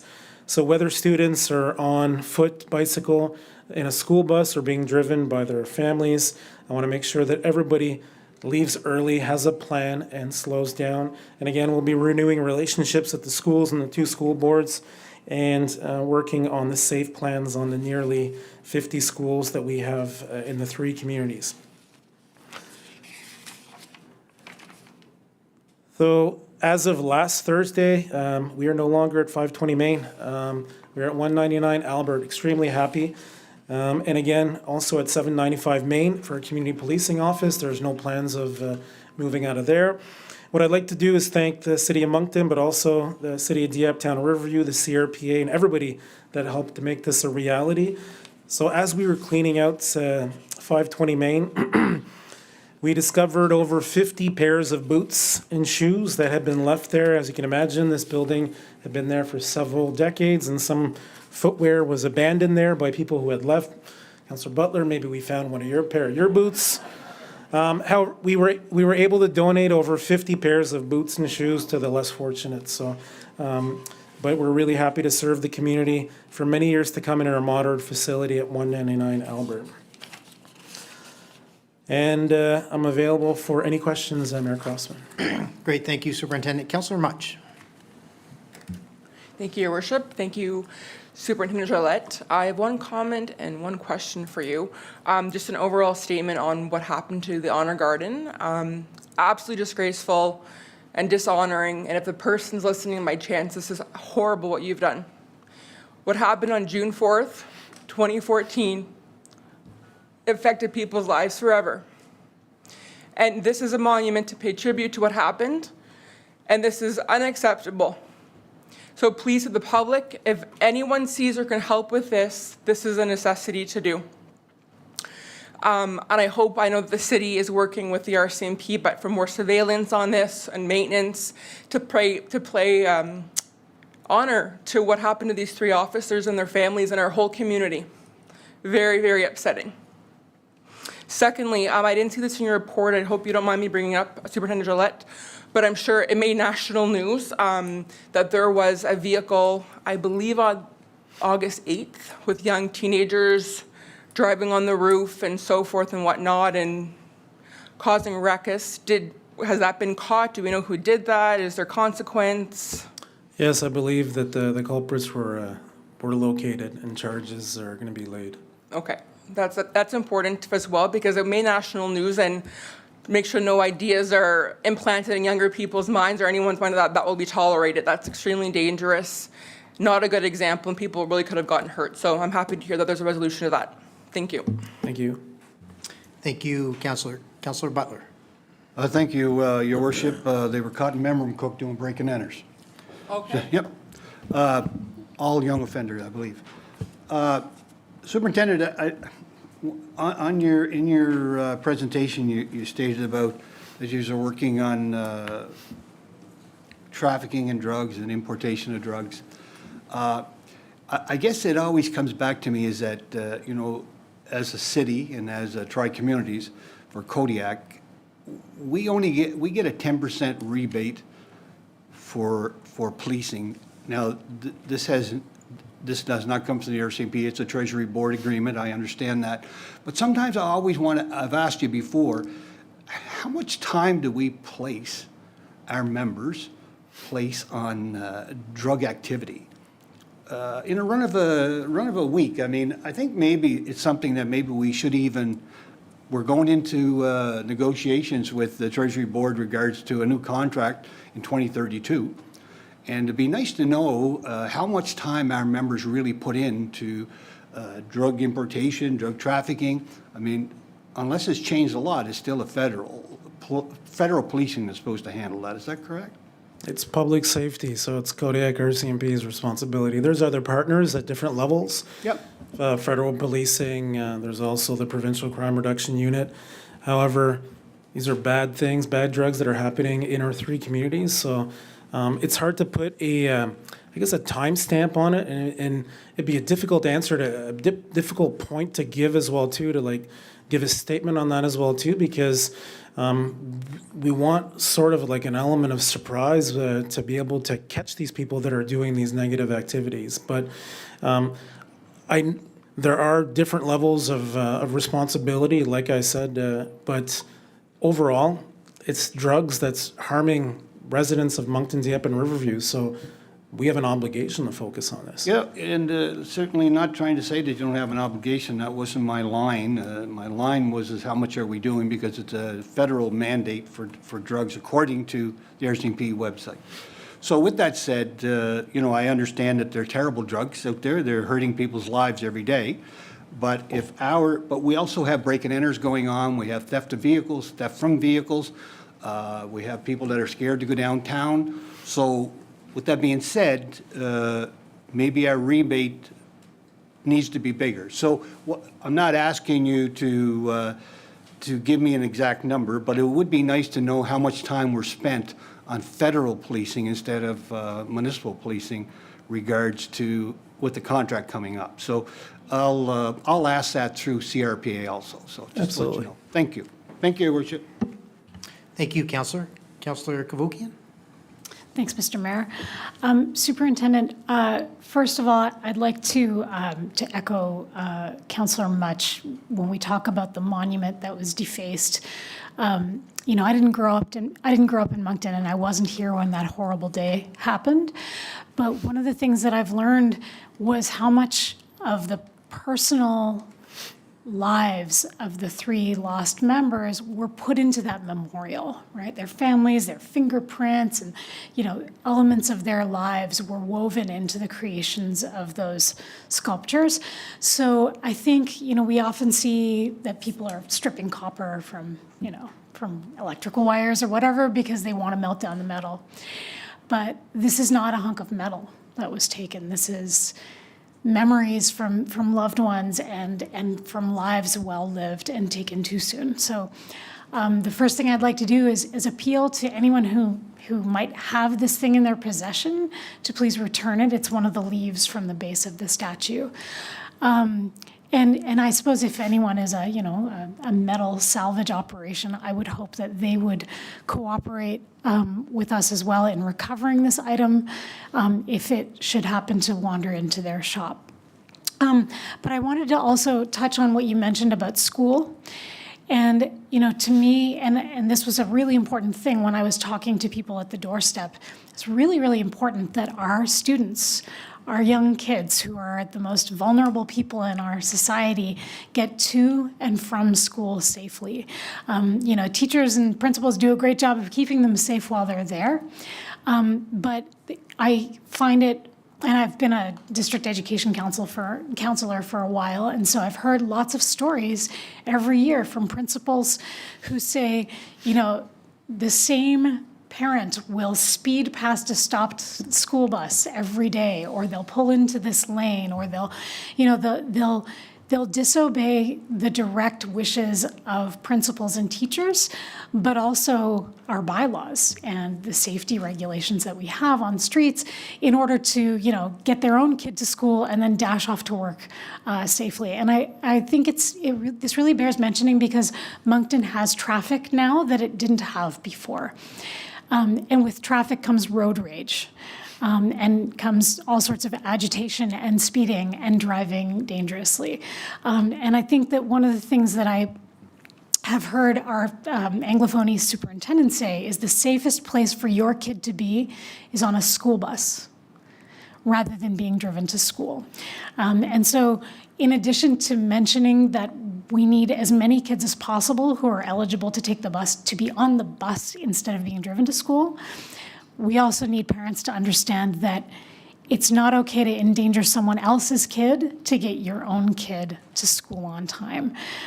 So I would stress that leaving 5 minutes early, even 10 minutes early, is the right thing to do, and it's frankly the right example to be setting for your own children.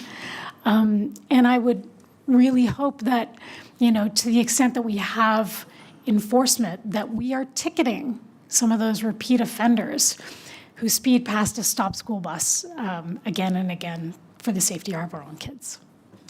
Yeah, absolutely. And just if I can add to that, so our community policing unit, on top of building those relationships with the schools, the teachers and all that, that's one of their primary duties is the traffic enforcement in the school areas. But you couldn't have said it any better is a lot of the issues are reported not by the school buses that are bringing kids to school. It's for people that are a little bit late and might be driving too fast in school zones and are in a rush to drop kids off at school. And the staff at our schools, all they care about is the safety of the kids and the staff that are there. But often they're placed in a negative situation in an argument or whatever. But that's why we need to have people to report these incidences to us so that we can be there and follow up with these people. And if they need to be ticketed, charged, so be it. Is that all, Councillor? Good, thank you. Not seeing any other comments or questions for you, Superintendent, but I do have a few. I appreciate the news release that went out today with regards to the next, I guess what you're calling it is a pilot project, I'm going to say, shall we say, or? It's a targeted enforcement initiative, we'll call it that. I'm just looking forward in the news release that came out. So I do have a couple of questions. So is this very similar to what I was speaking about during the election campaign with regards to a sweep, where you were going out and looking for illegal drugs, illegal weapons, outstanding warrants, criminal activity in and around community, the St. George area, the community across the city, businesses? Is this similar to what was being spoken about during council's election campaign? Yeah, it's that's why I don't really want to give it a specific name, or as well, it's the same thing as when we do a traffic initiative. It's not the best thing. It wouldn't be the best thing for me to say we're going there next Thursday between this time and this time. However, council is aware, residents are aware, we're aware of the problem areas, and it's not just St. George, it's not just High Street, for example. There's all kinds of different spots where we get calls from residents, and our analysts are able to connect the dots to say, this is where you need to be on this time and whatever.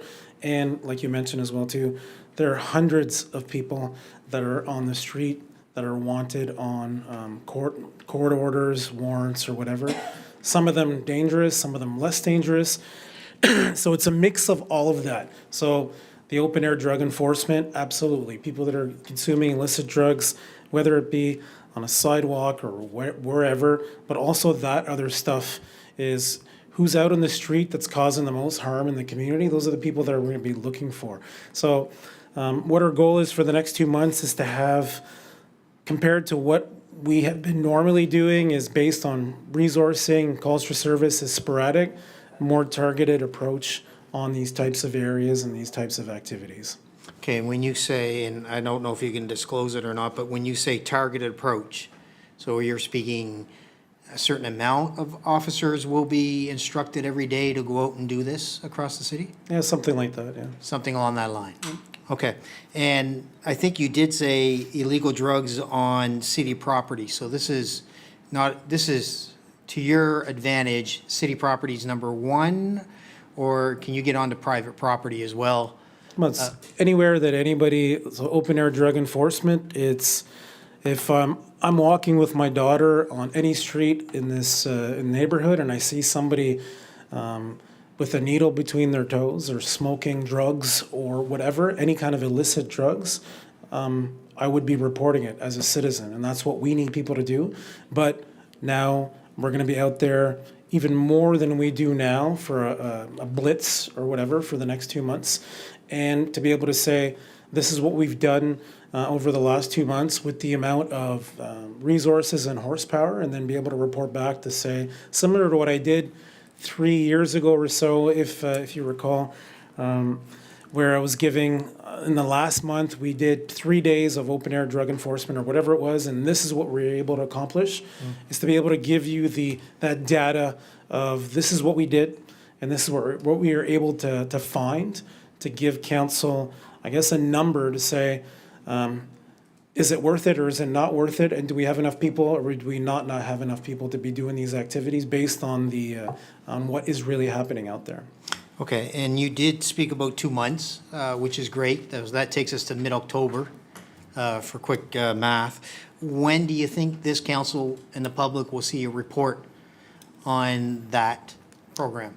I'll get back to you, but what I'd like is perhaps even midway through is that we start to give details on that. Okay, good. That'd Because be great. it'll be a crucial time in the fall, as Councillor Butler mentioned as well too, because the council needs to be informed of what's going on. Okay, and I know that Fredericton, the mayor of Fredericton had done this as well. Have you had any communications with how the city of Fredericton is carrying this out? No, I saw while I was on vacation, I saw a post, and the city of Fredericton does things very differently than other areas, and I don't have all the details of exactly what went on, but I gotta do some more digging on that specifically tomorrow. Okay, good. I'd like to see that as well. I'd be interested in seeing that. And you said, and my final question will be, once you find somebody with illegal drugs and your officers are there, they seize the illegal drug, I assume? Yes. What's the next process? So there's, and I've mentioned this, it's a good question because I've mentioned this to the previous council, is obviously anybody who's consuming illicit drugs out in the open, it's a crime. So the first thing that our members do is they'll attend to the individual that's doing that to stop the illegal activity, whether the person is detained or arrested, the drugs are seized, regardless if it's a personal amount or not. Those drugs are disposed of, and then the individual, there's a verification to check to see, is this the fifth time that we tell the same person who's using drugs on the same street corner? Then we see what's next. However, a small amount, whether if it's personal use, we're very limited in the charging capability. There still are some things that we can do, especially if it's a repeat offender. Obviously, if it's a larger amount, then there will be charges that will be laid. But then the next thing is to point towards services, whether it's addiction services, housing, or to say, why are you here in the first place? Like I've mentioned in the past, the unfortunate thing is a lot of the answers that we get is, where else am I supposed to do this? So that's one of the complications that we face because we don't have that answer. Okay. And the court system, obviously moving on to the court system, do we still have challenges as far as timetable and time frame to get before a judge? Yeah, there are challenges. There are challenges. Okay, good, thank you. I don't have any other comments for you, but I do see some other counselors have hit their lights, so I'll go to them. So, Counselor Doyle? Thank you, Mr. Mayor. This is a tough one for me because I agree with that question of what's next. My daughter and I, we walk around a lot downtown, and sometimes we see things. I don't think we see it to the extent that folks think it's happening, but it does happen. So if we will be producing a report to see how these 2 months go, I would really like to be considerate of, if you stop somebody, say, on the corner right here, and then 2 hours later you stop the same person down the street, because that's what we'll see. We're just, you'll stop somebody there, and unless that person is detained and put into treatment, we will see them back exactly where they were. And so I would be interested in kind of hearing how many unique individuals you end up working with, and then how many would be benefiting from some sort of addiction services, because I think that that's ultimately what we're talking about. I'm not particularly interested in how many people you were able to lay charges on. I'm interested in how many folks have nowhere else to do this, because that is the reality, and how many unique folks, and if we're just moving them along, because that's what I'm a little bit nervous we're investing a lot of time and money into. So if I can add a point here is, I can't recall the day. I think it's either 3 or 4 years ago when we started doing some open air drug enforcement in the downtown. The first person who did it was myself, because I had experience earlier on in my career doing that. So I would take some of our members out and do that. And we did notice there was a decrease, because there's the deterrent effect where individuals are like, well, we won't do this, because the first thing that would come out of my mouth after I'd say, you're being detained, you're under arrest, is, why are you doing this here? And do you not see that there's a daycare or school or whatever, or this and that? And then this is where it comes, well, where else am I supposed to do it? So then it's a conversation. It's not a throwing somebody in the ground and dragging them through the dirt or whatever. It's, why is this happening in the first place? We got to stop the activity. What's next? But that's where we're going to need help. And we work with our community partners every single day. They've left now. I was just going to throw them a bone. So I had 2 of our community policing staff that are here, and they do amazing work with our community partners in trying to get individuals who are stuck in addictions out of this. But there are some individuals who will continue doing this, and they just don't care. It's not everybody. But those are the individuals who, it's a measured approach, whether it's C's, we don't want to see you here again, addiction services, next time, okay, this is it, this is your last warning, and then after that, it's potential charges. But we're limited, again, like I said, in a small amount of drugs. Crown prosecutors typically will not approve a charge for a simple possession, especially for somebody who's an addict, so. But there's a lot of things that go together with that, whether it's somebody who's has an outstanding warrant or somebody who we're looking for another crime, break and enter or whatever. It's also a good way for the intel gathering for who is bringing this stuff into the community and who is selling this stuff and where it's coming from. Yeah, and I think that that's the part you talked a little bit about, that kind of upstream intervention, finding the folks who are actually causing the broader issues. I'm happy to hear time spent on that, because I think for the folks with small amounts who are not going to end up with charges or not end up through court anyway, I'm not really sure that's the best use of our time and resources. And on the, you had mentioned the data that we could receive. I really hope that part of this is, clear measurement on what we're doing and using that data to help advocate for better addictions and mental health services. Thank you. Sounds good. Thanks, Mr. Mayor. Thank you, Councillor. Councillor LeBlanc. Merci, Maire Crossman, Superintendant Jolette. Oui. Le monument dans le jardin d'honneur, c'est un item évidemment qui est unique. Quelque chose du genre comme ça, est-ce qu'il y a une méthode pour des remords de conscience, que peut-être une fenêtre soit ouverte, un dépôt ou quelque chose du genre soit disponible peut-être afin qu'un item unique comme ça soit retourné? Ou... Oui, c'est quelque chose qui pourrait être fait, mais je doute qu'on va revoir cet article de la personne qui l'a enlevé, mais c'est vraiment voir s'il y a des gens dans la population qui savent quoi que ce soit, parce que ça se parle. Puis surtout si c'est un item comme ça, moi je crois que soit la personne va en parler ou, comme qui a été mentionné ici aujourd'hui, quelqu'un va essayer de vendre, échanger, quoi que ce soit, cet item-là. Puis l'autre affaire que je voulais rajouter, puis ça a été dit par Mme Kovoukian puis Mme Motch, c'est pas juste les policiers puis les familles, c'est la communauté au complet. La feuille qui a été volée, c'est une feuille qui a des emprunts des gens de la communauté. Comment est-ce que ça peut pas être plus insultant pour toute la communauté de Moncton? Donc, on aimerait vraiment ça, savoir qui est-ce qui a fait ça, pour qu'on puisse retrouver l'item, puis retourner les lieux de retour comme que c'était. Puis on a vraiment eu de la bonne collaboration avec la ville de Moncton à date pour faire les réparations qu'on a besoin de faire. Merci. Puis deuxièmement, au niveau de la sécurité routière, en ce qui concerne les autobus ou les retours aux écoles, ça a été mentionné. Est-ce qu'il y a des intentions de faire des blitz ou puis aux côtés de, si oui, est-ce que les conséquences doivent passer à travers du système judiciaire pour quelqu'un qui fait une infraction comme ça, ou maintenant avec les ajustements aux lois, c'est un peu plus streamliné, si tu veux, au niveau des conséquences? Non, c'est une bonne question. Donc, comme j'ai mentionné, l'unité de la police communautaire, eux, vont être là les premières journées, puis ils vont continuer à être là à grandeur de l'année. Puis aussi, la loi sur les véhicules à moteur, c'est un processus qui est très simple parce que depuis 2 à 3 ans, il y a beaucoup moins d'implication à la cour. On y émet un billet, puis c'est plus aussi compliqué que c'était, où on avait des centaines de gens qui se faisaient appeler à la cour.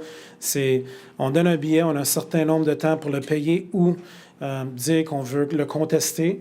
Puis si on ne le fait pas, les gens sont automatiquement trouvés coupables sur l'infraction, puis ça va sur leur permis de conduire. Donc, c'est un processus qui est beaucoup plus rapide qu'avant. Fait qu'à cet effet-là, est-ce qu'on voit une diminution au niveau des infractions qui sont commises dans les zones scolaires à cause de la meilleure méthodologie qu'on emploie présentement? Ça dépend des journées. Ça dépend des journées, puis ça dépend des lieux. Mais comme qui a été mentionné aussi, avec une population croissante, le taux de véhicules qui est sur la route en ce moment, c'est extrêmement difficile. Fait si on ne voit pas nécessairement d'amélioration dans les chiffres, est-ce qu'il y a une manière à réviser la procédure ou le processus qu'on entreprend afin de diminuer les incidences? Moi, une des affaires qui va faire partie de nos demandes à l'avenir, c'est exactement ça, parce que c'est une de nos faiblesses, c'est que on n'a pas assez de ressources pour dédier à tous les jours pour, disons, la circulation. C'est similaire à qu'est-ce qu'on fait avec l'utilisation des produits, des produits contrebande, la drogue sur la rue. On ne peut pas être, évidemment, dans toutes les zones scolaires à tous les jours. Puis on ne peut pas être dans les zones scolaires à tous les jours aussi. Donc, c'est quelque chose que nous, on doit continuer à travailler dessus, puis à montrer aussi. On a fait une étude sur la circulation au mois de mai, puis c'est une des affaires qui va faire partie dans nos divulgations pour les années à venir. Oui, évidemment, la sécurité est importante pour tous, mais pour les personnes vulnérables, on attribue souvent une attention additionnelle au niveau du soin qu'on doit administrer. Fait les enfants qui sont dans les enjeux d'être blessés par des infractions comme ça doivent être pris extrêmement au sérieux. Très, oui. Merci. Is that all, Councillor? Good, thank you. Superintendent, not seeing any other comments, so I will close. I appreciate all the work that the RCMP is doing in collaborations with community organizations and the health networks so that individuals with substance use challenges are referred to supports they need, which should be provided by the provincial government, which is mental health, addiction, and housing. And I also want to thank you, Superintendent, for the years that you and I have talked about open-air drug use in this chamber and outside of this chamber. And I appreciate your enforcement on open-air drug use and criminal activity in public spaces because our public needs it. and they are definitely looking forward to seeing the outcome of the next 2 months so that we can put positive change in place. So thank you, Superintendent. Thank you. Madam City Clerk. Next would be planning matters et questions d'urbanisme. Le premier ce soir, c'est en introduction, demande de rezonage et de modification du plan municipal, chemin Louisville. And I see Josh Adams is here to present this file. Welcome, Josh. Bienvenue. Away you go. Good evening, Mr. Mayor, members of council. So this is our first rezoning application with the new council, so promises to be one of many. I think we're going to see a lot more coming this fall, which is pretty typical in terms of development timelines and cycles. So for this particular application, it is both a municipal plan amendment as well as a rezoning. So essentially what's happening is the municipal plan has a map attached to it called the Generalized Future Land Use Map. Every single property in the city of Moncton has a designation on that map, and the future land use map essentially shows, what is the future intent for uses on this property. And then the zoning bylaw has a map attached to it, and that is the zoning map, and the zoning of each property then depicts, what is permitted on each property. So the reason why both maps need to change is because the zoning map can only be enabled under something that's permitted under the Generalized Future Land Use Map and the municipal plan. And so when a rezoning is requested to a zone that's not enabled, we have to change both maps. So just a bit of an overview as to why we're here. So we're looking at 141 Louisville Road, which is currently designated community use in the municipal plan, and we're looking at redesignating that on the Generalized Future Land Use Map to the mixed-use centers and corridors, and as well as rezoning the property from community use to the suburban commercial zone. The application is intended to facilitate a 5-story mixed-use building with commercial on the ground floor and 32 residential units on the floors above, and the applicant is by Harlow Properties. So the property is located in Ward 1 on the north side of Louisville Road. Louisville Road is a very important transportation corridor, obviously within the city. Connects a lot of very important destinations from downtown Moncton into Dieppe. It serves as transit routes for many important routes that are heavily used as well. And it's a road that's also identified in the active transportation plan for future improvements in terms of a separated, physically separated bikeway.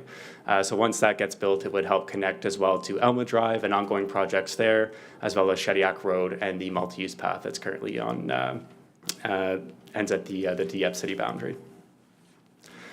So just a bit of a close-up for the property. So we're looking at the property that's essentially at the bottom of the hill as you're coming up to Pleasant Street.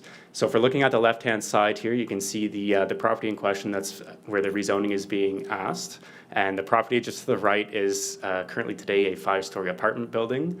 Some of you might recall there used to be a church present on this property a number of years ago. And when the church was here, it was on the property to the right where the existing apartment building is. That was all one property, what is owned by the church. That entire property was sold off to a private developer in 2019, and then the private developer went through a subdivision process to create this lot as well as the apartment building lot. The apartment building got rezoned in 2019 and constructed shortly thereafter. The lot that you see here today was subdivided but never rezoned. And so that is why the property today carries that community use zone and the community use designation. And that is simply a zone and a designation that we apply in the current plan to churches and other community use facilities.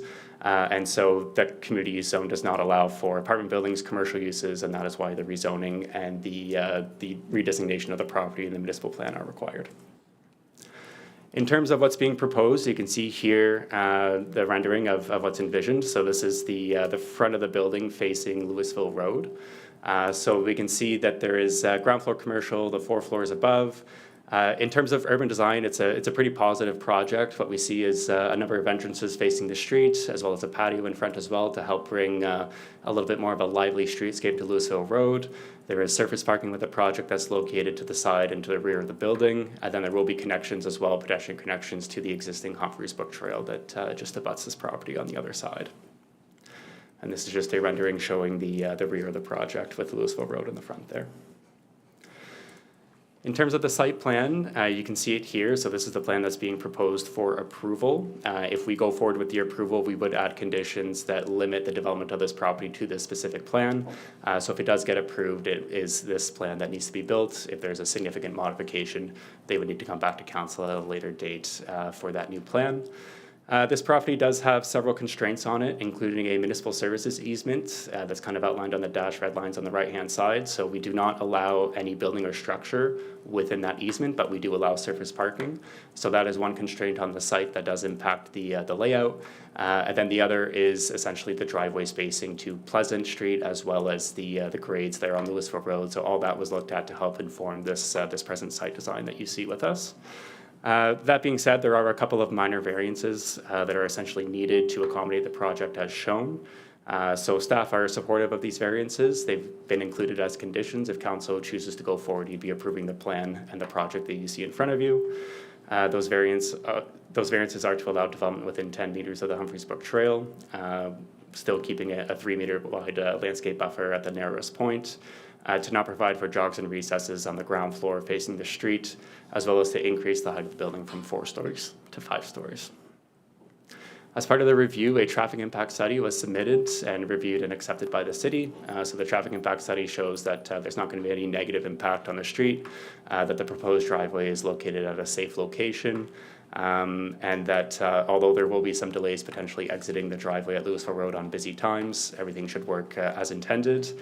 And then given the property's very good proximity to downtown and access to transit routes, and then a future dedicated AT corridor on the site, this is a really good spot for density in terms of an area that's in close proximity to the downtown that has the opportunity to provide for more active transportation and public transit use as well. In terms of an environmental review, there are impacts within wetland buffers. So there will be parking that is located within the 30-meter buffer of a regulated wetland, but no closer than 15 meters, as well as a small portion of work that will be done to connect a sidewalk to the Humphreys Brook Trail within the 30-meter buffer of a provincially significant wetland. These are all pretty minor works, and the Department of Environment and Local Government has already approved this work and has issued a watercourse and wetland alteration permit for approval. As part of the review as well, we contacted the archaeological branch with the Department of Tourism, Heritage and Culture, I think they're called these days.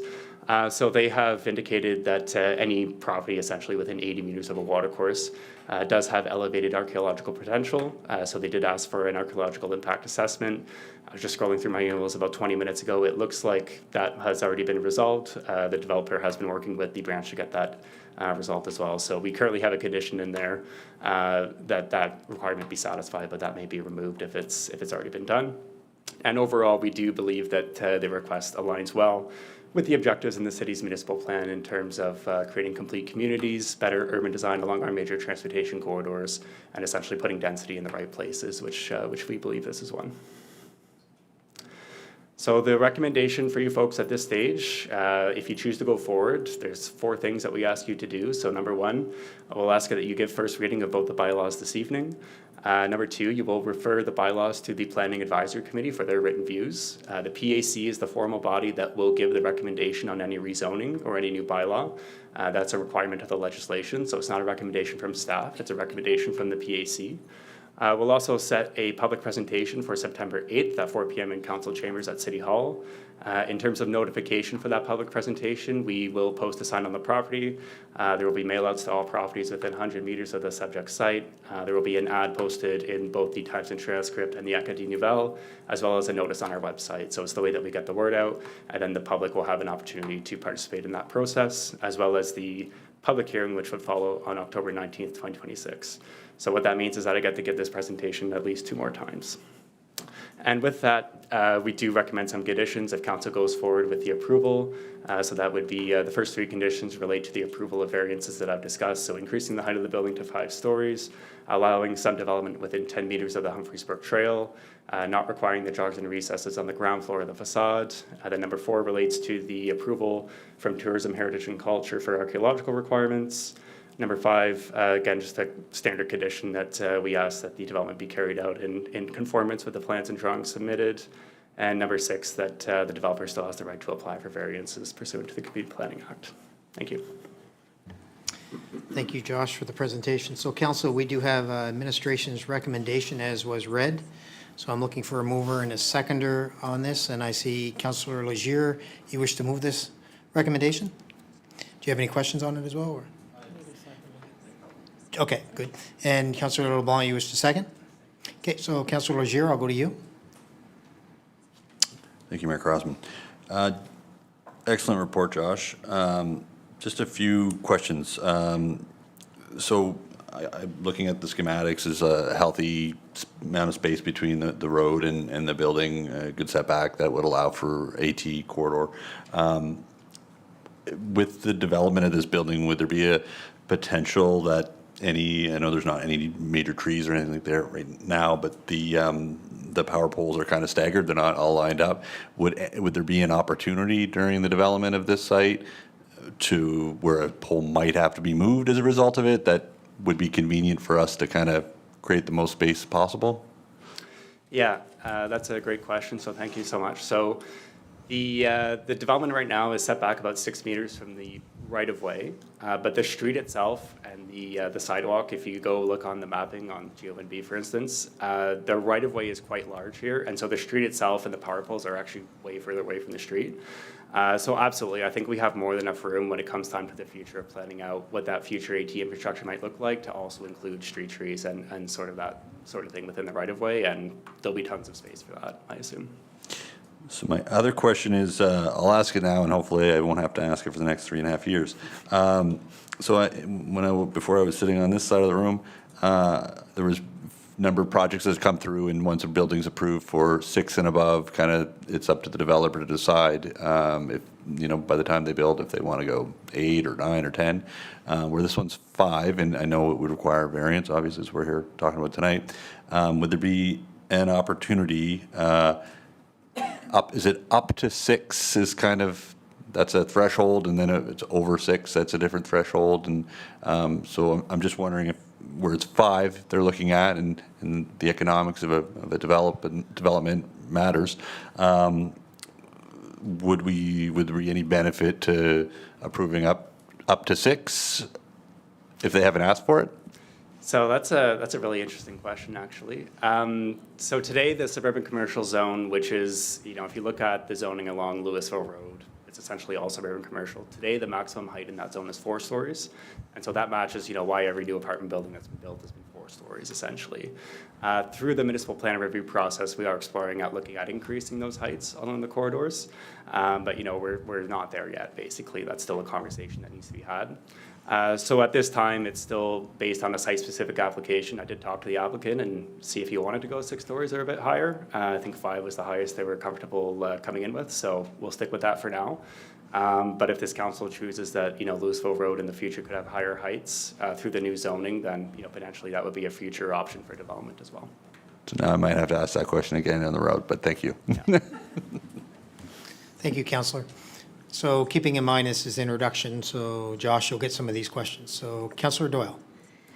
Very small question around how we get the word about the public consultation out.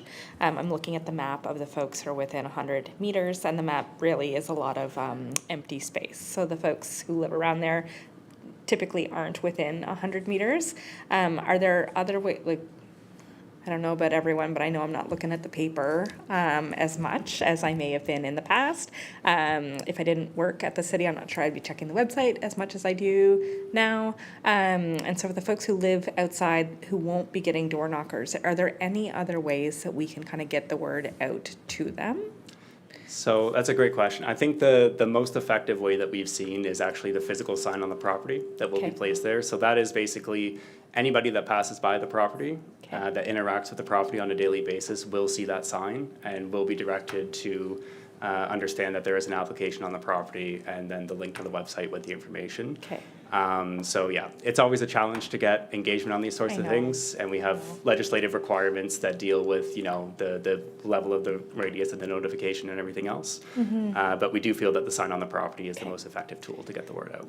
And I wonder, I know there's a park right there. I wonder if there's not like signs or something else. It may be something to explore in the future. I understand we have a process, and the process is a line for a reason, because Yep. otherwise, you're letting us know down here. I get it. Yeah. I'm just wondering how those folks are going to react. And I would maybe encourage a review of the plain language that we use on these signs. Sometimes I read them and I have no idea what they're talking about. So I'm not sure that regular folks would always see the sign and be like, oh, I know exactly what that means. That means 5-story apartment building, that type of thing. Yeah, and the signs were reviewed recently within the last few years, so they really don't have any information about what the project is, but it just says that there's an application on this site, there's an opportunity for, public input, and please see the website, and there's a QR code as well to scan. So it's very bare bones, but it's a way to just, get the word out that there's something happening. Okay. Yeah. All right, thanks, Josh. Thank you, Councillor. So not seeing any other questions, so the motion has been moved and seconded, so I'll call for the vote.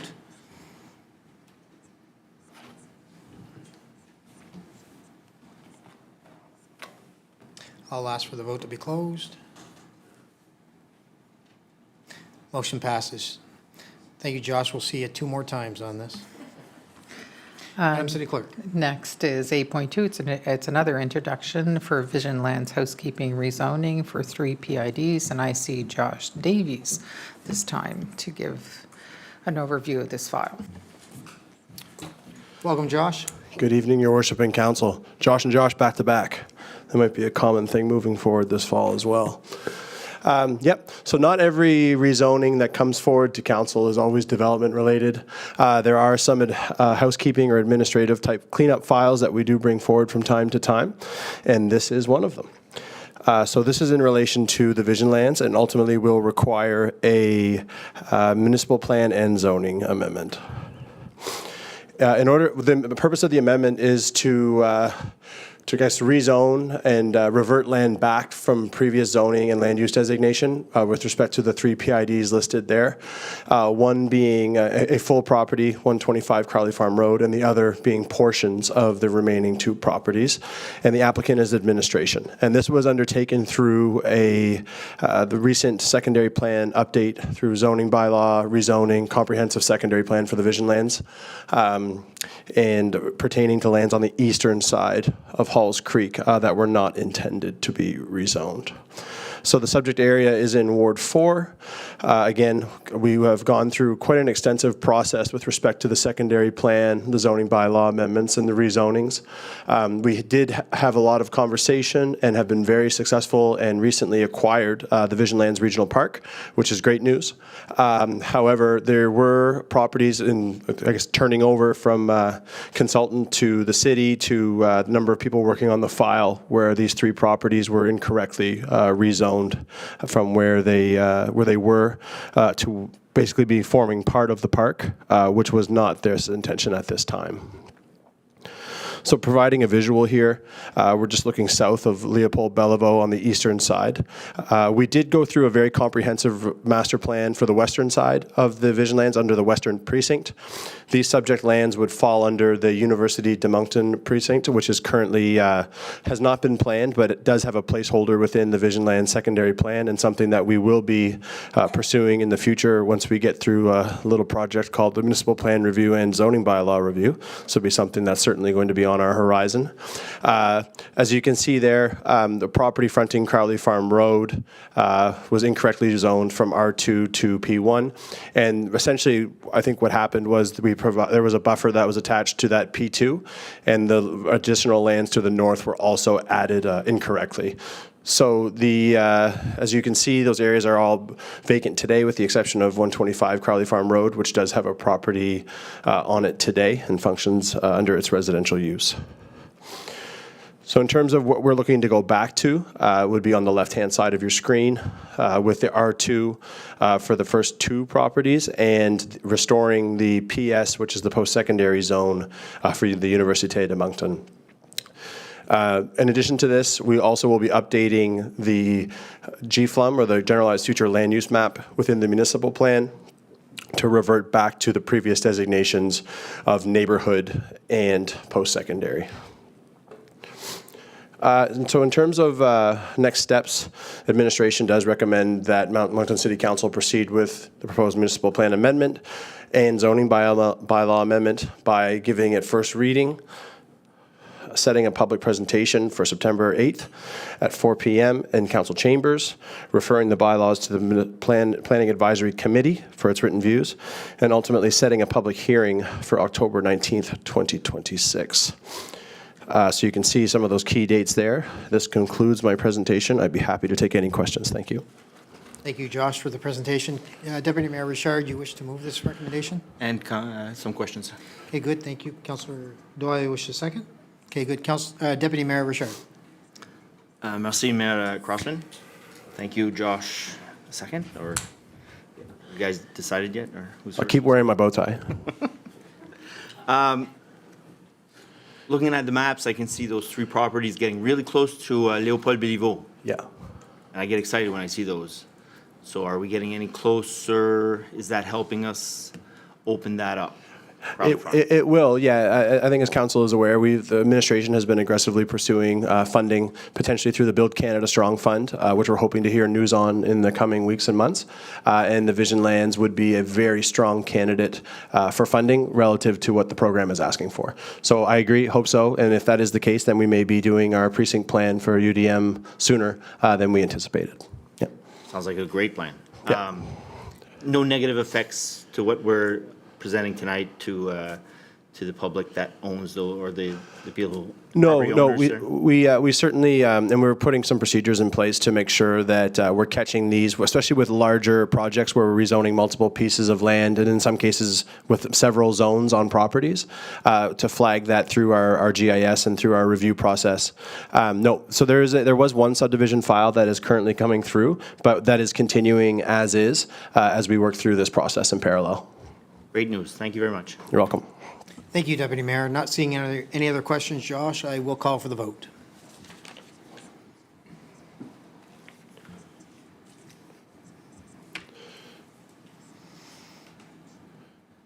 I ask the vote be closed. Motion passes. Thank you. Thank you. The next item would be an introduction to amendment housekeeping for mini homes in the local governance reform annexation lands. And I see Josh Adams is back to the podium. Welcome again, Josh. Yeah. Deja vu. So similar to the last item, this is another housekeeping amendment to the zoning bylaw for council's consideration. So this is staff initiated. And essentially what we're here is to allow manufactured dwellings within the bylaw, also known as mini homes, as a permitted main use in rural areas that were annexed to the city during the local governance reform process in 2023. So just a bit of background for those of you that were not on council at this time. In 2023, the New Brunswick government initiated a process that led to the creation of new municipalities, the amendment of boundaries, of municipal boundaries of many municipalities across the province. And so for the city of Moncton, these were the changes that took effect. So essentially what you're looking at in green are areas that were actually added to the city as part of that process that were previously not in the city. And areas in red here were actually previously part of the city to 2023 and then removed and given to another municipality that's adjacent to the city of Moncton. So when the province goes ahead and does something like this, basically what it means is we need to go through and update our bylaws, land use bylaws and other bylaws as required. And so we did go through a comprehensive planning process in 2022 and 2023 to update the city's zoning bylaw and municipal plan to account for this new area that was added to the city. Previously, this area was receiving planning services from the Southeast Regional Service Commission, or Plan 360.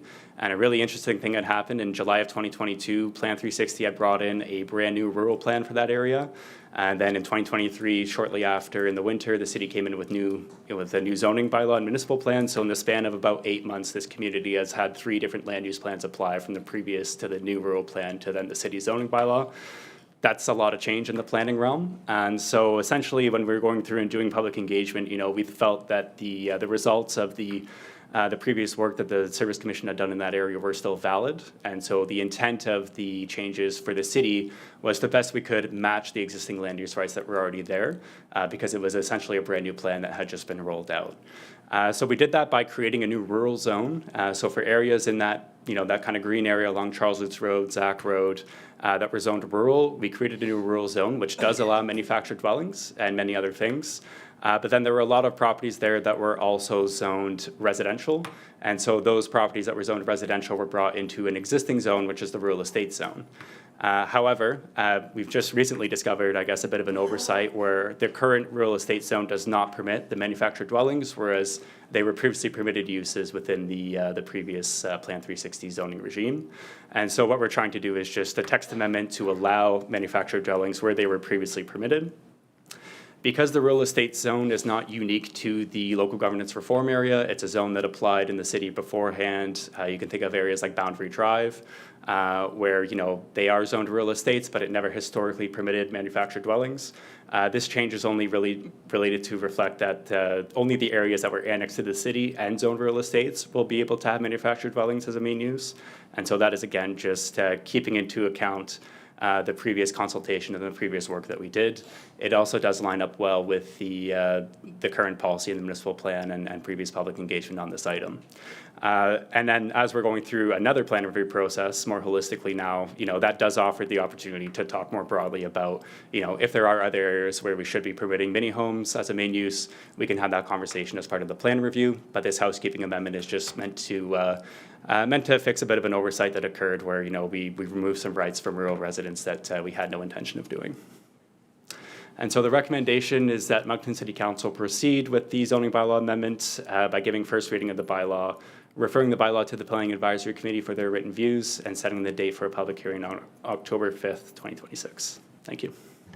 Thank you, Josh. So, Council, we do have a recommendation. Councillor Butler, you wish to move this recommendation? I do, and I have a couple questions, Your Worship. Okay, good.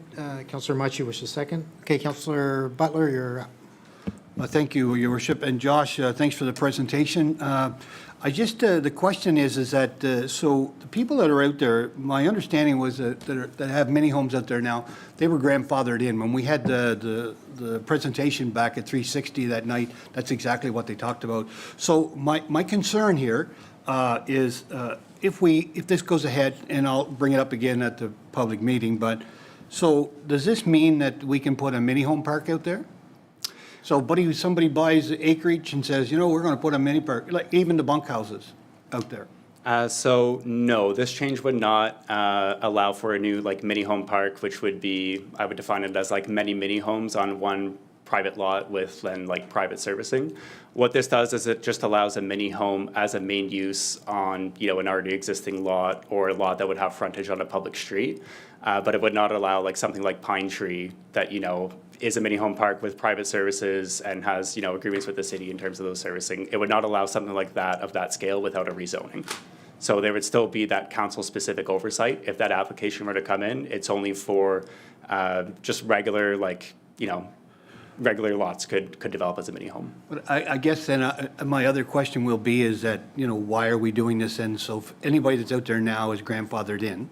Yeah. So I don't know where that empty acreage is that anybody's talking about on the Zach Road that a mini home would go to. My concern is that, out there now you have some upscale homes and then you have the medium-sized homes. And I'm just wondering, are we putting another tier in here? Because whoever's out there now is grandfathered. We don't have to amend the bylaw for that. Yeah, that's correct. So the existing mini homes are grandfathered. This has basically come from a development inquiry where someone was looking to put a new mini home on a piece of property and then found out that it wasn't permitted. And so going back through kind of our public engagement materials and the work that we've done on this, we do believe it was an error, that there should have been mini homes permitted from the beginning. And again, it's only specific to the area that was annexed to the city. So it does not apply to the existing areas that were zoned real estates within the city of Moncton boundary. It's only for that area that was annexed. And they would fall underneath the same, like the acreage, the. Correct, yeah. The sewer. Yeah, private well and septic, and they'd have to meet all the requirements that any other dwelling would need to meet. All right, thank you, thank you. Thank you. Thank you, Councillor. Not seeing any other questions, Josh. I'll call for the vote at this time.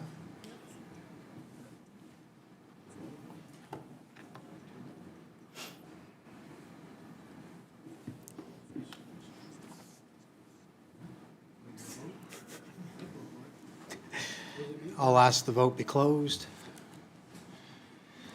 Motion passes. Thank you. The next item is a tentative subdivision plan for Lavina Trites property, Mountain Road right-of-way, and I see Paul Edgar here to take on this file. Welcome, Paul. Thank you. Oh, he's tall. Just bear with me for a second. I got 3 files tonight. All right, good evening, Mr. Mayor, members of council. Administration has received 4 applications for subdivision from the city of Moncton. Council approval is required for the tentative subdivision plans to create 3 parcels proposed for addition of the Mountain Road right-of-way. The proposed subdivision is in Ward 4, and the city of Moncton requires additional land from the 3 properties on the east side of Mountain Road and the Mount Pleasant Road area. This is to facilitate the widening of Mountain Road and the realignment of approximately 100 meters of Mount Pleasant Road. These improvements will go to assisting with the providing a longer northbound left turn lane onto Hildegard Drive. The lands are all zoned SC, suburban commercial, and the purpose of the tentative subdivision plans are to create 3 portions of Mountain Road as a public right-of-way and to create parcel 26A to be transferred to PID 00938-043. The first subdivision deals with land code located at 1567 Mountain Road. And as can be seen in the green area on the map, it basically is an area of some landscaping and parking. The next subdivision deals with land located at 1579 Mountain Road and involves acquiring a portion of land and transferring a parcel from the Mount Pleasant right-of-way over to the owner at the property that's there. As can be seen on the plan, the green area is currently landscaping and parking. To make up for that loss of parking, we're transferring parcel 26A over to that landowner so they don't lose any parking in that area. The third plan transfers a portion of land from 1579 Mountain, oops, wrong page, sorry. From 1633 Mountain, sorry, and as can be seen in the green image, it's currently a landscaped area shown in green. So there's no loss of any real landscaping area because they got plenty of buffer. So the Planning Advisory Committee recommends that Moncton City Council assent to the location of the parcel occurring on PID 01019108, identified as Chemin Mountain Road. Assent to the location of the parcel occurring on PID 00938-043, identified as Chemin Mountain Road. And assent to the location of the parcel occurring on PID 7039-6502, again identified as Chemin Mountain Road. And assent to the location of parcel 26A to be transferred to the landowner of PID 00938-043. Thank you. Thank you for the presentation. That was short and sweet. I like it. So, Council, we do have a recommendation before us. I'm looking for a mover and a seconder on this. Moved by Councillor Butler, seconded by Councillor Doyle. Not seeing any questions, I will ask for the vote.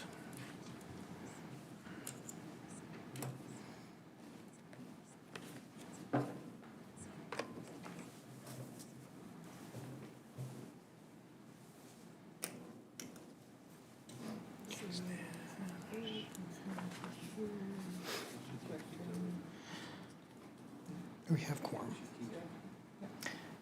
Okay, so I'll ask for the vote to be closed. Motion passes. Councillor LeBlanc, Councillor Kingston, and Councillor Turner were out of the room. So, thank you.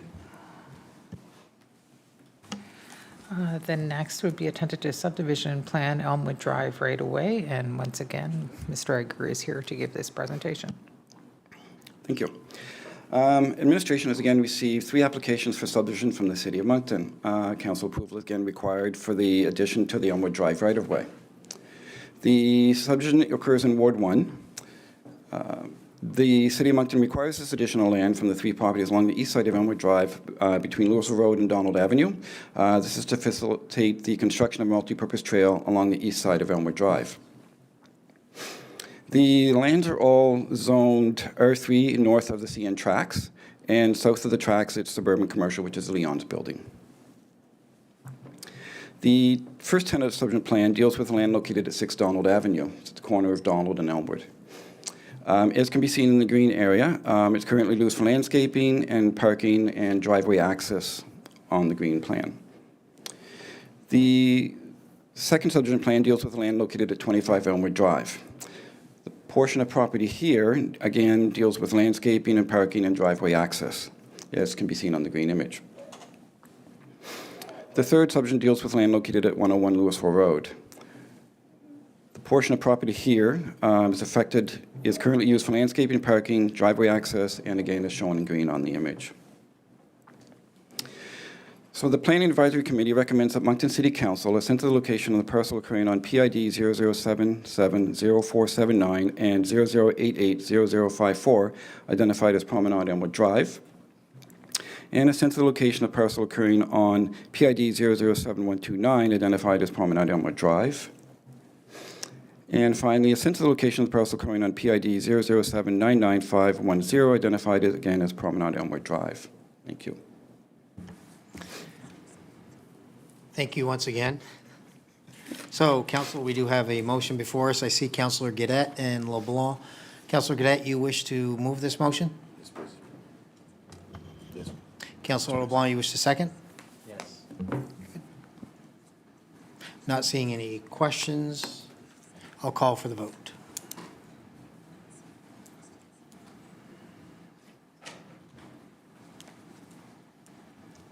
I ask the vote be closed.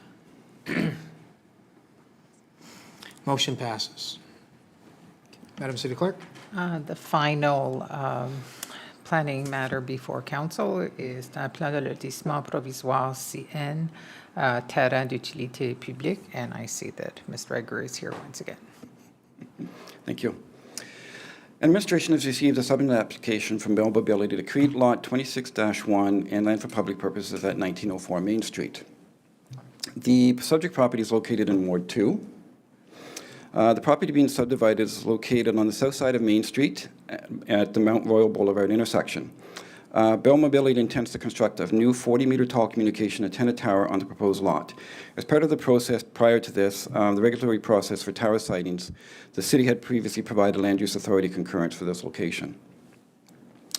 Current zoning for the lot is RI, Rail Industry. So the purpose of the tentative plan is to create Lot 26-1 to accommodate communications tower and to create land for public purposes. As a condition of subdivision approval, 10% of the land is required to be donated to the city. So staff from Parks, Engineering, and Planning and Development collaborated to identify the proposed location of the required LFPP along the length of the property abutting Main Street. The chosen site will be used for future construction of a multi-purpose trail and is approximately 56.5 meters in size, square meters in size. So the Planning Advisory Committee recommends that Moncton City Council assent to the location of land for public purposes. Thank you. That's it. Thank you, Paul. I really do appreciate you being very thrift. I'm trying to keep it short for you. I appreciate that when we have an agenda packed. Yep. So, Councillor Kavukian, do you wish to move the recommendation? Yes, I do. Good, thank you, Councillor. Looking for a seconder. Councillor LeBlanc? Okay, good, thank you. Not seeing any questions, I will call for the vote.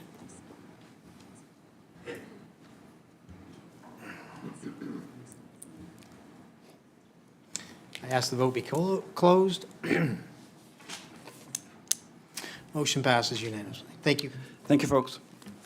Next are statements by members of council. Les exposés des membres du conseil. Councillor Butler? Thank you, Your Worship. I would like to, we've talked a lot about e-scooters and bicycles, and I've done some research, and would just like to make a statement in regards. New Brunswick has a legislative gap. Electric scooters are being used every day on our streets, sidewalks, and trails, yet our Motor Vehicle Act does not specify, define them, or provide municipalities with a clear authority to regulate them.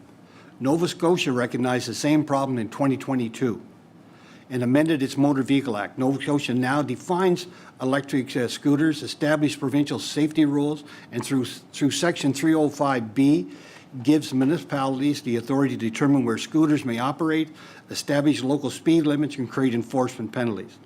The City of Moncton should be given no less authority to protect pedestrians, e-scooters, riders, motorists than municipalities in Nova Scotia. We should formally request that the province of New Brunswick amend the Motor Vehicle Act using the legislation model of Nova Scotia.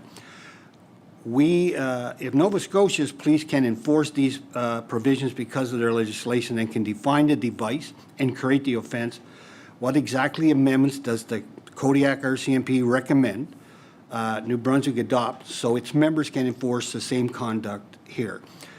We're a very large city, and I do not believe that we should be still being treated like children. It's not this government, it's every government been in the past. We're a moving, growing economic engine of this province, and we should not be treated like children. We should be able to make our own rules and regulation to a certain amount regards to how our city is changing. So I'll leave that with the mayor and the city CIO. Thank you so much. Thank you. Thank you, Councillor. Deputy Mayor Richard. Merci, Maire Crossman. Donnez juste une seconde, j'avais été obligé d'utiliser ça le week-end. J'aimerais te prendre un moment pour parler d'une initiative qui, je pense, mérite notre appui. La création d'un emoji du drapeau acadien. Si vous n'êtes pas au courant, les Acadiens et Acadiennes ont lancé une démarche pour faire reconnaître un emoji représentant le drapeau acadien. Une pétition a déjà recueilli des milliers de signatures afin de démontrer l'importance et l'utilisation potentielle de cet emoji. Comme fier Acadien, j'appuie pleinement cette initiative. Nous venons tout juste de célébrer la fête nationale de l'Acadie et je trouve que c'est une belle façon de continuer à faire rayonner notre culture, notre histoire, notre langue et notre fierté acadienne ici à Moncton, au Nouveau-Brunswick et partout dans le monde. J'aimerais féliciter Alexis Beliveau et Julien Robichaud ainsi que Chiac.com et le groupe Tcheu Misère qui ont entrepris cette démarche. Un emoji peut sembler comme un petit symbole, mais à notre époque numérique, c'est aussi une façon de représenter qui nous sommes et notre appartenance à la culture acadienne. Je remercie toutes les personnes qui ont déjà signé la pétition. Maintenant, passons le mot.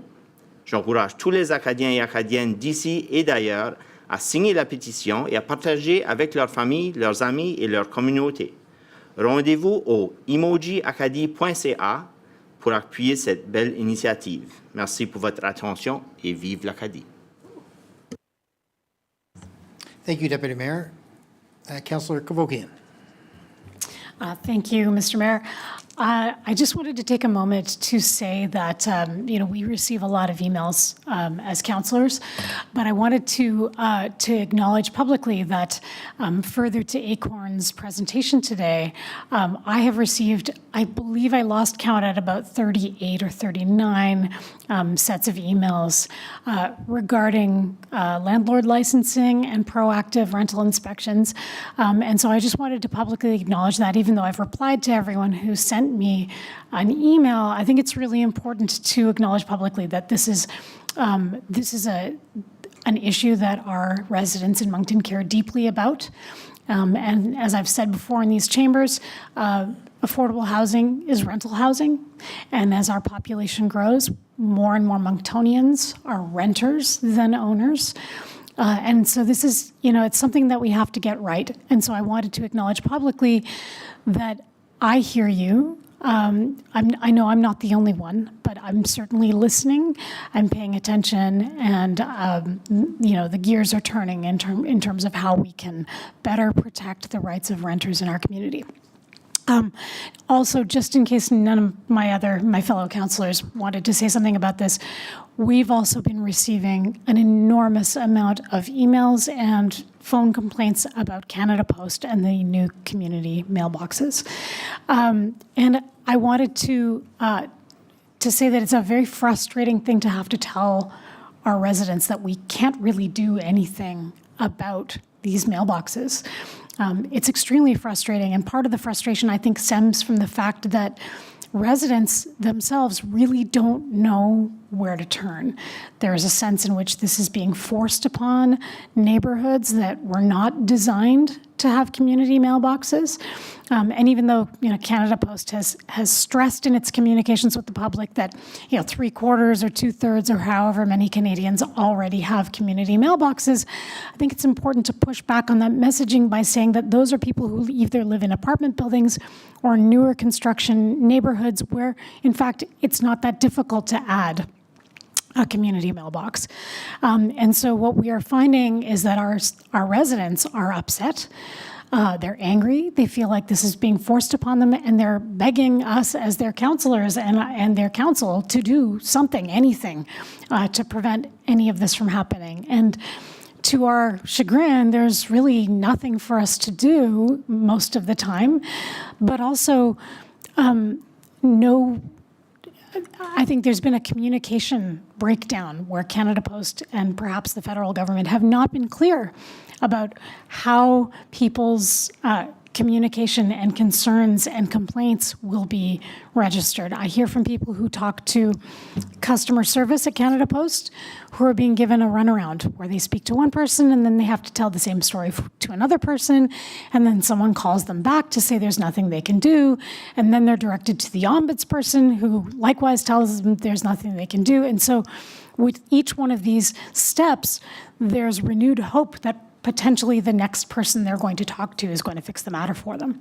And then the next person also tells them that nothing can be done. And so I think people are right to be upset about this because it feels like an imposition, but also a lack of attention to the concerns that residents quite rightly have about the ways in which this will change their neighborhoods. And I feel like on a day where we just discussed going back to school, it's important to note that these will change traffic patterns in our school zones.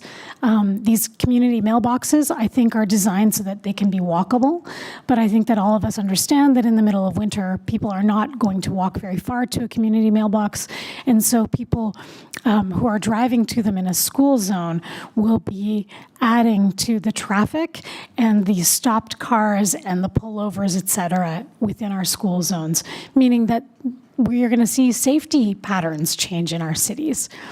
And so I think that Canada Post quite rightly owes the people of Moncton an explanation as to why they're receiving pretty dismissive customer service on the other end of their legitimate concerns. And also, I think that I would like to express that I am very sorry that I cannot do more to help residents in Ward 2 who feel as though these community mailboxes are being forced upon them. Thank you. Thank you, Councillor. Not seeing any other statements. Madam City Clerk? Next are reports and recommendations from committees and private meetings. Rapport et recommandations des comités et réunions à huis clos. And there is one recommendation coming before council from the private meeting of Moncton City Council of August 10th, 2026. Moncton City Council at its private meeting of August 17th, 2026, reports that the agenda for the private meeting of August 17th was adopted and recommends the following. That Moncton City Council authorize the City of Moncton to enter into agreement of purchase and sale with Northrop Holdings Limited to acquire the portion of PID 007995510 required for the widening of Elmwood Drive between Louisville Road and Donald Avenue to accommodate a new multi-purpose trail facility as per subdivision plans to be approved, and that the mayor and city clerk be authorized to execute all documents necessary to complete the purchase transactions and to affix the corporate seal of the City of Moncton thereto. That Moncton City Council authorize the City of Moncton to enter into an agreement of purchase and sale with Pier 2 Real Estate GP Limited to acquire a portion of PID 00771279 required for the widening of Elmwood Drive between Louisville Road and Donald Avenue to accommodate a new multipurpose trail facilities as per subdivision plan to be approved, and that the mayor and city clerk be authorized to execute all documents necessary to complete the purchase transactions and to affix the corporate seal of the city of Moncton thereto, and that Moncton City Council authorize the City of Moncton to enter into an agreement of purchase and sale with Seville Property Group Limited to acquire those portions of PID 00770479 and PID 0880054 required for the widening of Elmwood Drive between Louisville Road and Donald Avenue to accommodate a new multipurpose trail facility as per subdivision plan to be approved, and that the mayor and city clerk be authorized to execute all documents necessary to complete the purchase transaction and to affix the corporate seal of the city of Moncton thereto. And the backgrounder is, council's approval is being sought to acquire a portion of the three properties along Elmwood Drive to facilitate the widening of Elmwood Drive for the installation of a multipurpose trail. So council, we do have a recommendation before us from the private meeting, so I'll look for a mover. Councillor LeBlanc, you wish to move? Councillor Guedette, you wish to second? No questions? Not seeing any questions on the matter, I will ask for the vote.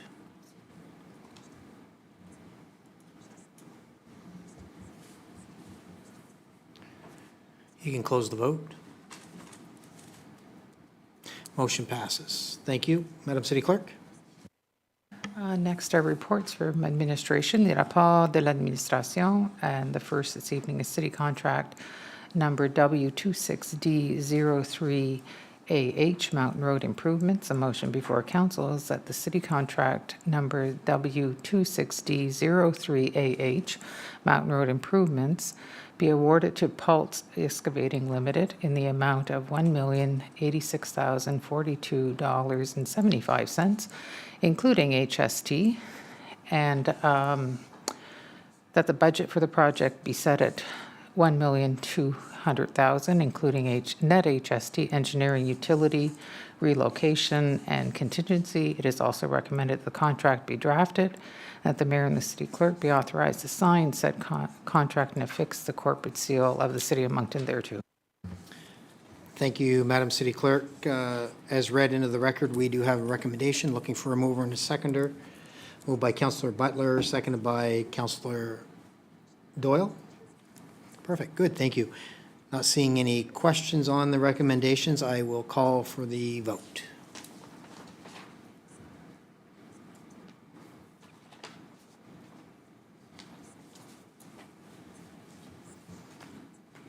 I ask the vote be closed.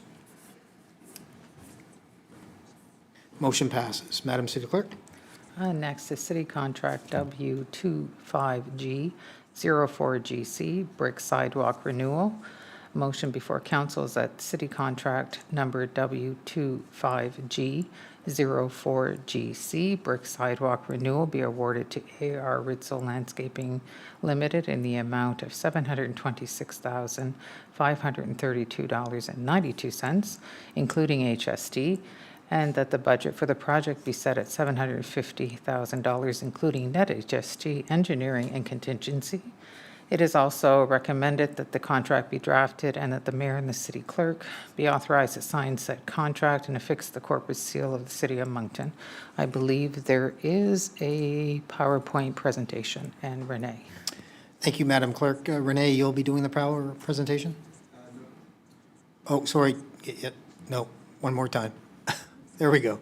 Thank you, Your Worship. Actually, Jim from Trace Planning will be doing the presentation. Just as a quick intro, we over the years came to realize that the red brick may not be the suitable material for our sidewalks downtown.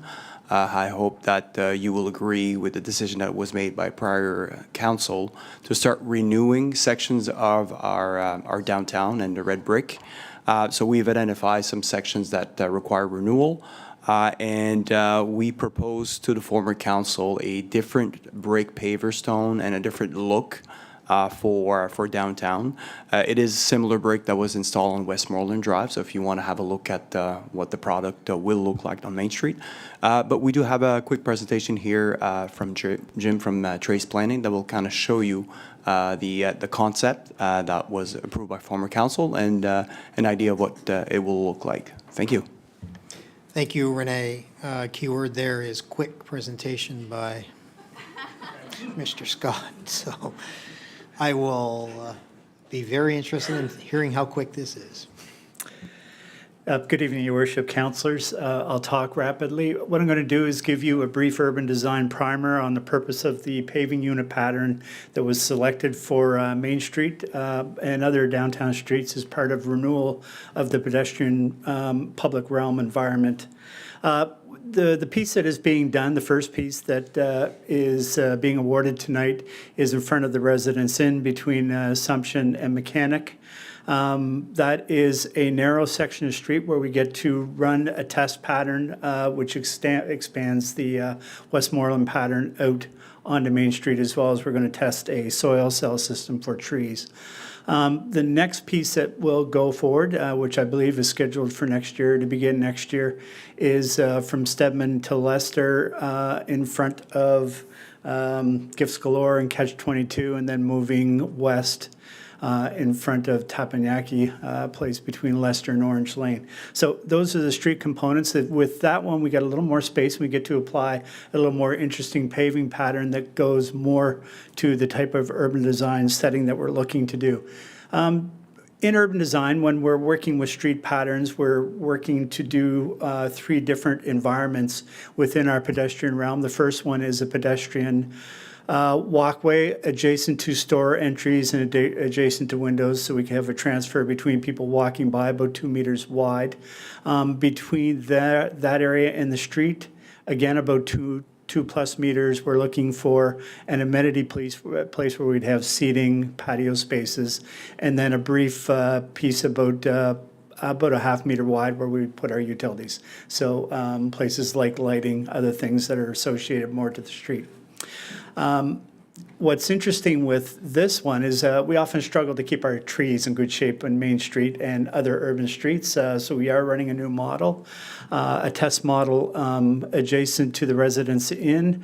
There is one tree that is proposed in that area. What we are testing there is the notion of doing a tree cell system underground, so we're able to get between 21 and 25 cubic meters of good poor soil, the type of soil that we can run water into, the type that we can get nitrogen through to the root system. And what you would see under the ground is a plastic, essentially they're pieces of plastic that structurally hold up the sidewalk, and in some cases street areas that the root system runs through there. So these work quite well. These you'll see these a lot in Toronto. Halifax is doing more and more of them now, and this is a test model that we're running this year. Assuming that works well, and it probably will, we will move it to the other side of the street and look at some of the street trees that will be over our patio spaces. The pedestrian realm in the first component adjacent to Residence Inn, you'll notice that the paving pattern has within the walkway about 2.1 meters, has a beige color and is accented by something called a Fundy Brown. This is a custom color that is made for Moncton by a company out of Halifax. We know how enamored the mayor is with the color of the river, so we want to bring that river right to the front door. That color will be accented. It will form bandways. It will also be used to communicate when we're getting to important destinations such as crossing or civic addresses, for example, such in front of the City Hall, as well as a place like the Capitol. So we would see the reverse occur in the paving patterns in that area where we primarily the Fundy Brown with the lighter accent. To the side of that, we have a small amenity strip. It's not wide enough for patios and that kind of thing, but it does work for putting our lighting in, flowers and that kind of stuff. That will be a gray pattern. That's meant to be a very subtle, something not intended to grab the eye, and will be widened as we move along Main Street. just a feel for what that's going to look and feel like when you walk along here when complete, as Renee gets the work done. You can see the paving and pattern going along the street. It's banded at our lighting. And as we get to the intersection, we're a little more intense. We bring a brown color, our Fundy brown color, to really talk about that intersection. The great thing about that is we can then move the same type of pattern to the opposite side of the street. And as on the opposite side here, we do have a little better than 4 meters of space, so we can have a complete pedestrian walkway as well as a complete amenity strip where we have patio spaces. You'll notice that we don't show the fence along the edge of the patio spaces, just so you can see the people sitting at those wonderful chairs. But the pattern will expand as we move through the downtown. And again, we wanted you to be able to see this as a primer. So as future awards come forward, you'll know what the intent is of the paving unit pattern and how it expands throughout the downtown. Renee, anything I should add to that, or?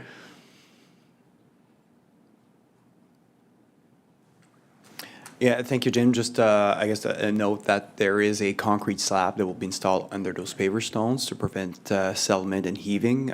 So we're really confident in the product itself. Again, we use it on Westmoreland, but also on Downing Street. It's a similar kind of cross-section on Downing, which has been there for several years now, and we don't see many settlement on Downing, so which is great. And we're also replacing all the street lights and the underground wires at the same time.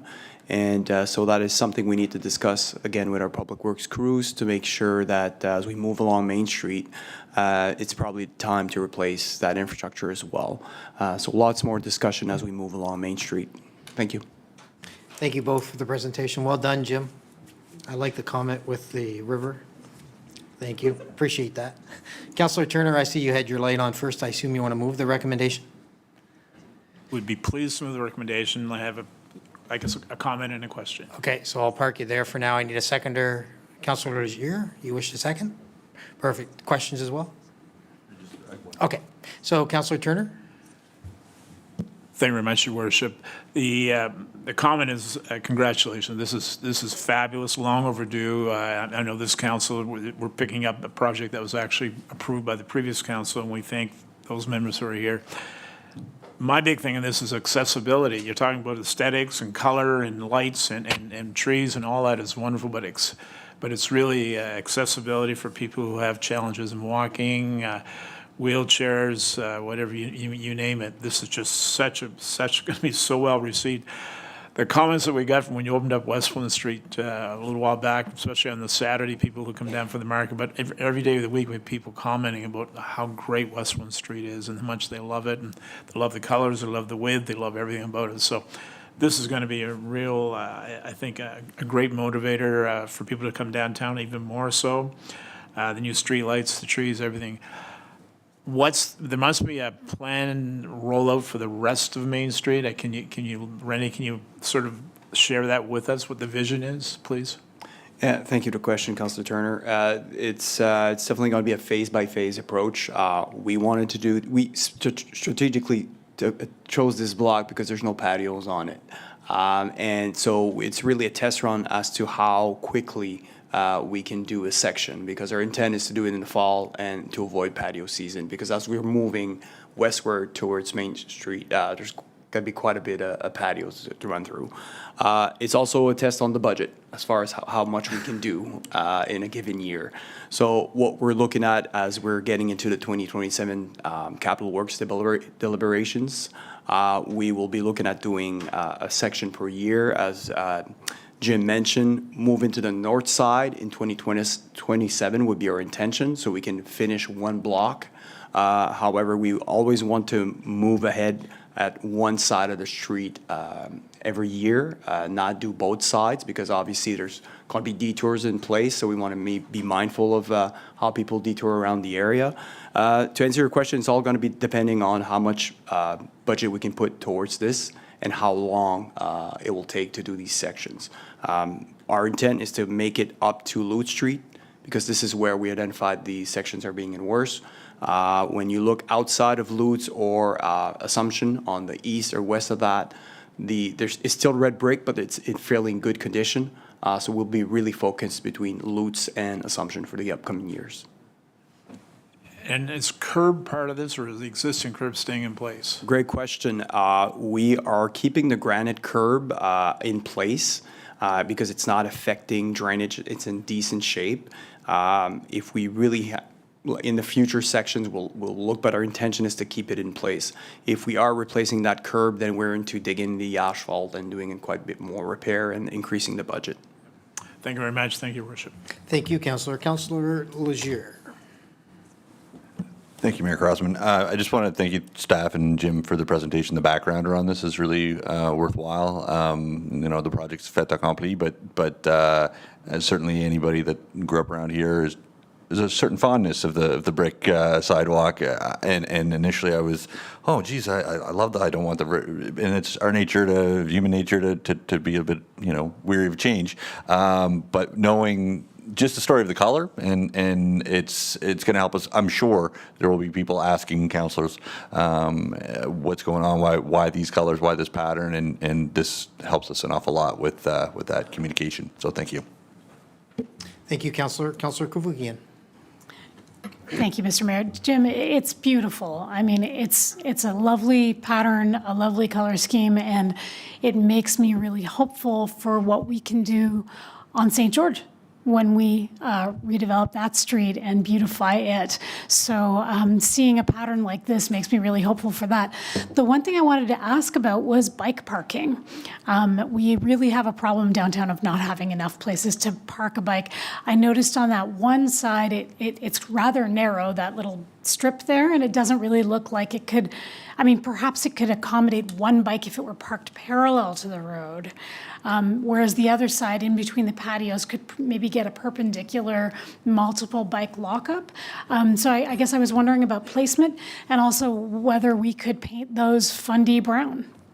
Thank you.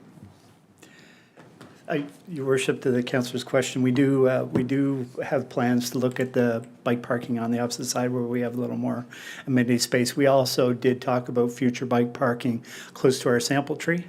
So we do have that in the plan. Yep. Thank you, Jim. Appreciate that. Not seeing any other questions, so we did have a mover and a seconder, so I will ask for the vote.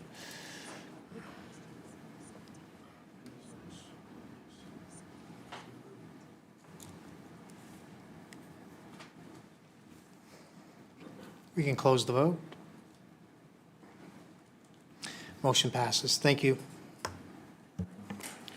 The next item is a stop-up and close portion of Mount Pleasant. The motion before council is that Moncton City Council declare as surplus that portion of Chemin Mount Pleasant Road as shown in the attached tentative plan of survey. Chemin Mount Pleasant Road prepared by WSP and dated June 1st, 2026 for the purpose of land exchange with Merchants Bank Development Limited for lands required to widen Mountain Road, and which surplus lands will follow the disposition process for a parcel designated as an extraordinary parcel, that Moncton City Council proceed with a stop-up and close process of that portion of Chemin Mount Pleasant Road as identified in the attached survey plan of Brandon M. McDonald, NBLS, dated June 1st, 2026, that Moncton City Council give first reading to bylaw T 221.10, being a bylaw in amendment of a stop-up and close bylaw, that a public hearing be set for September 8th, 2026, and that administration be directed to publish notice of the hearing following the requirements of the stop-up and close bylaw on the City of Moncton's website immediately following this hearing and for a period of no less than 14 days. And I believe that Keisha Williams is here if you have any questions. Thank you, Madam City Clerk. So, Council, we do have a motion as read into the record by City Clerk. I'm looking for a mover and a seconder. Moved by Deputy Mayor Richard and seconded by Councillor Doyle. Okay, Councillor Butler, you have your light on for questions? Yeah, just one. Okay. Thank you, and thanks for the presentation that was sent to us. It was great. So when people read Stop Up and Go that live in that area, So do we tell them that we're closing that street altogether at Mountain? Thank you for the question. Your Worship, through to Councillor Butler,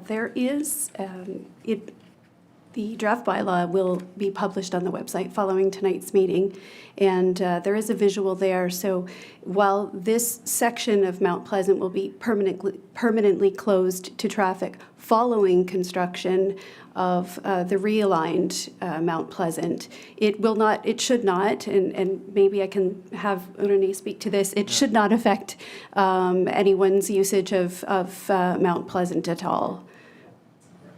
Renee, did you wish to add to this? Sure. Thank you for the question. To clarify, the stop up and close is just a section, a sliver of land, if you wish, and it relates back to the switching of land for the parking to allow for the widening of Mountain Road.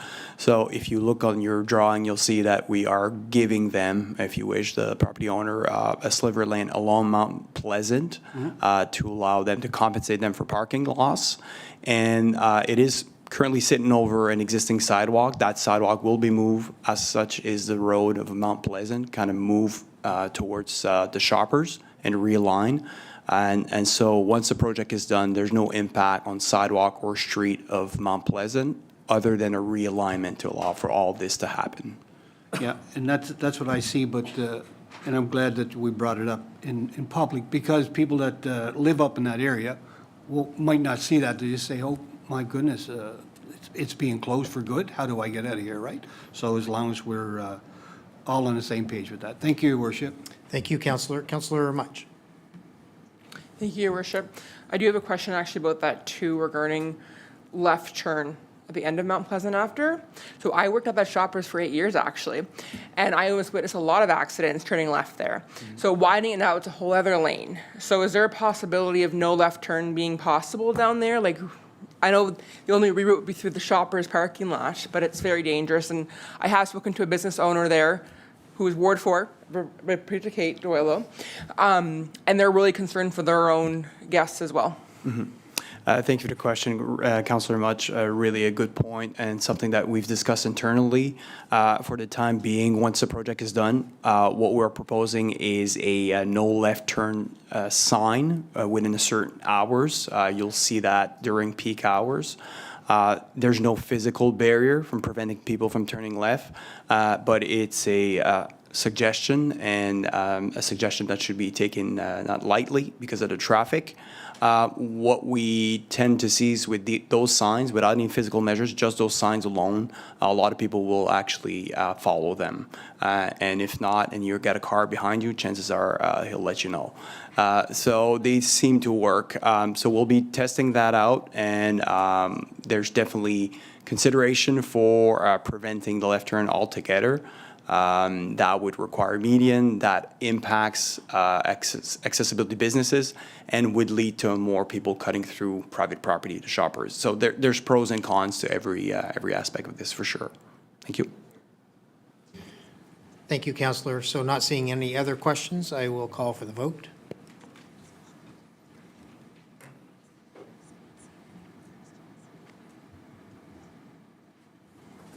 We can close the vote. Motion passes. Thank you. Madam City Clerk.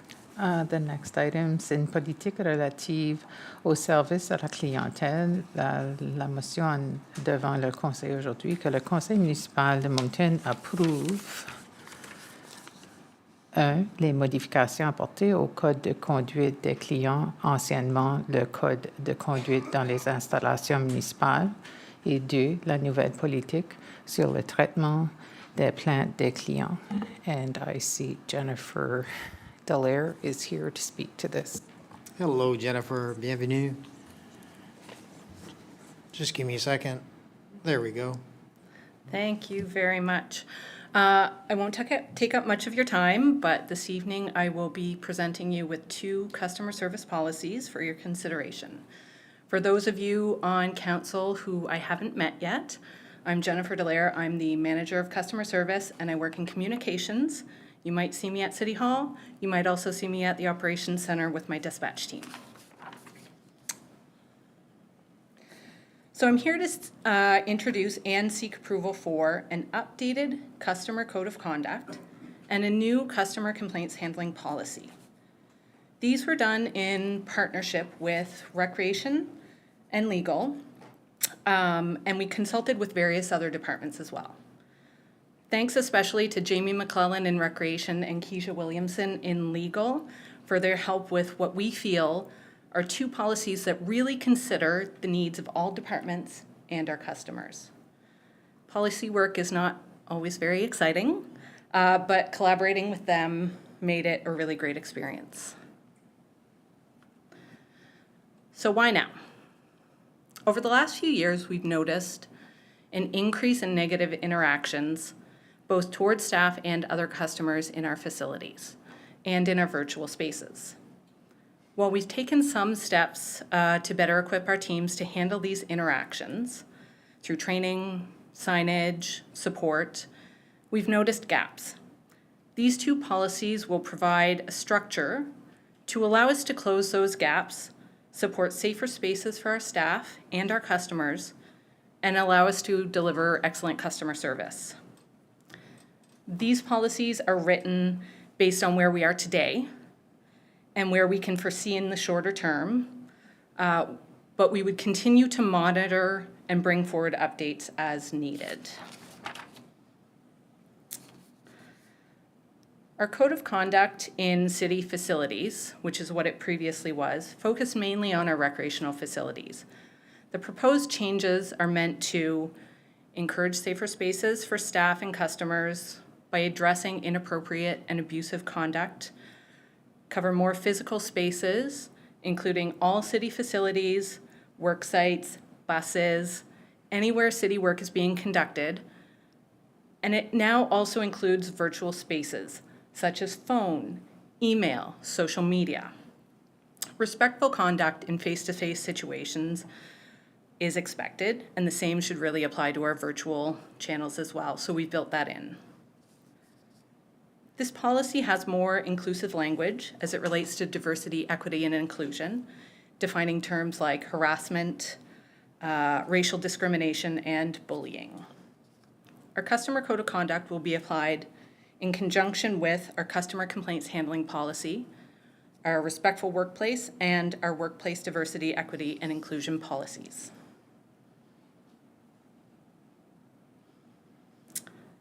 The second policy that we're presenting is tied closely to our customer code of conduct, the new customer complaints handling policy. As a municipality, our residents largely come to us when they have a need. They might have an issue they need fixed, have questions about work we're doing, need to pay a bill, get a permit, need transportation, or they might just want to know what's happening in our city. This policy applies to complaints about programs and services delivered by or for the city that need an escalation because they can't or shouldn't be resolved at the first point of contact. It's not meant to apply to everyday complaints of dissatisfaction or requests for service, questions, or opinions. We have channels for those. For the most part, we want our customers to get the resolution at that first point of contact, but we need a better mechanism to help. So it supports the process of receiving, handling, following up, and tracking of formal complaints. Staff will know which complaints should be escalated, when and how to escalate, and to whom they should be escalated. We'll be able to track complaints, apply consistent messaging, and provide support to departments when responding. We'll really be just in a better position to identify trends and ask ourselves what is happening and how can we fix it. Formal complaints can be submitted through any channel you interact with the city, at any city facility, by phone, email, or online at moncton.ca. Formal complaints will come to the manager of customer service, myself, and the director of communications so that we can acknowledge the complaint, follow up with the appropriate departments, and coordinate responses as needed. Centralizing the intake and the replies to formal complaints will allow us to maintain better records. This policy is also applied in conjunction with the customer code of conduct, respectful workplace, and workplace diversity, equity, and inclusion policies. And it's designed to support us in providing excellent customer service and contributing to continuous improvement. Having supportive policies is important, and if approved, our next steps will include updates to moncton.ca and facility signage.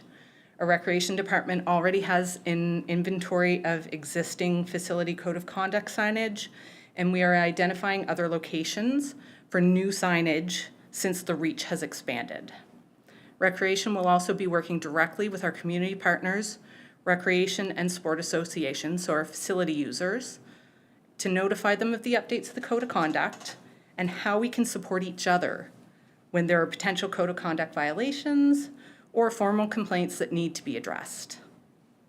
To streamline the process, staff can submit their formal complaints that come to them through an internal customer complaint form that has been drafted and will be added to CityWeb. This will be rolled out this fall once we orient staff to the new policies, and we will monitor and adapt our process as needed.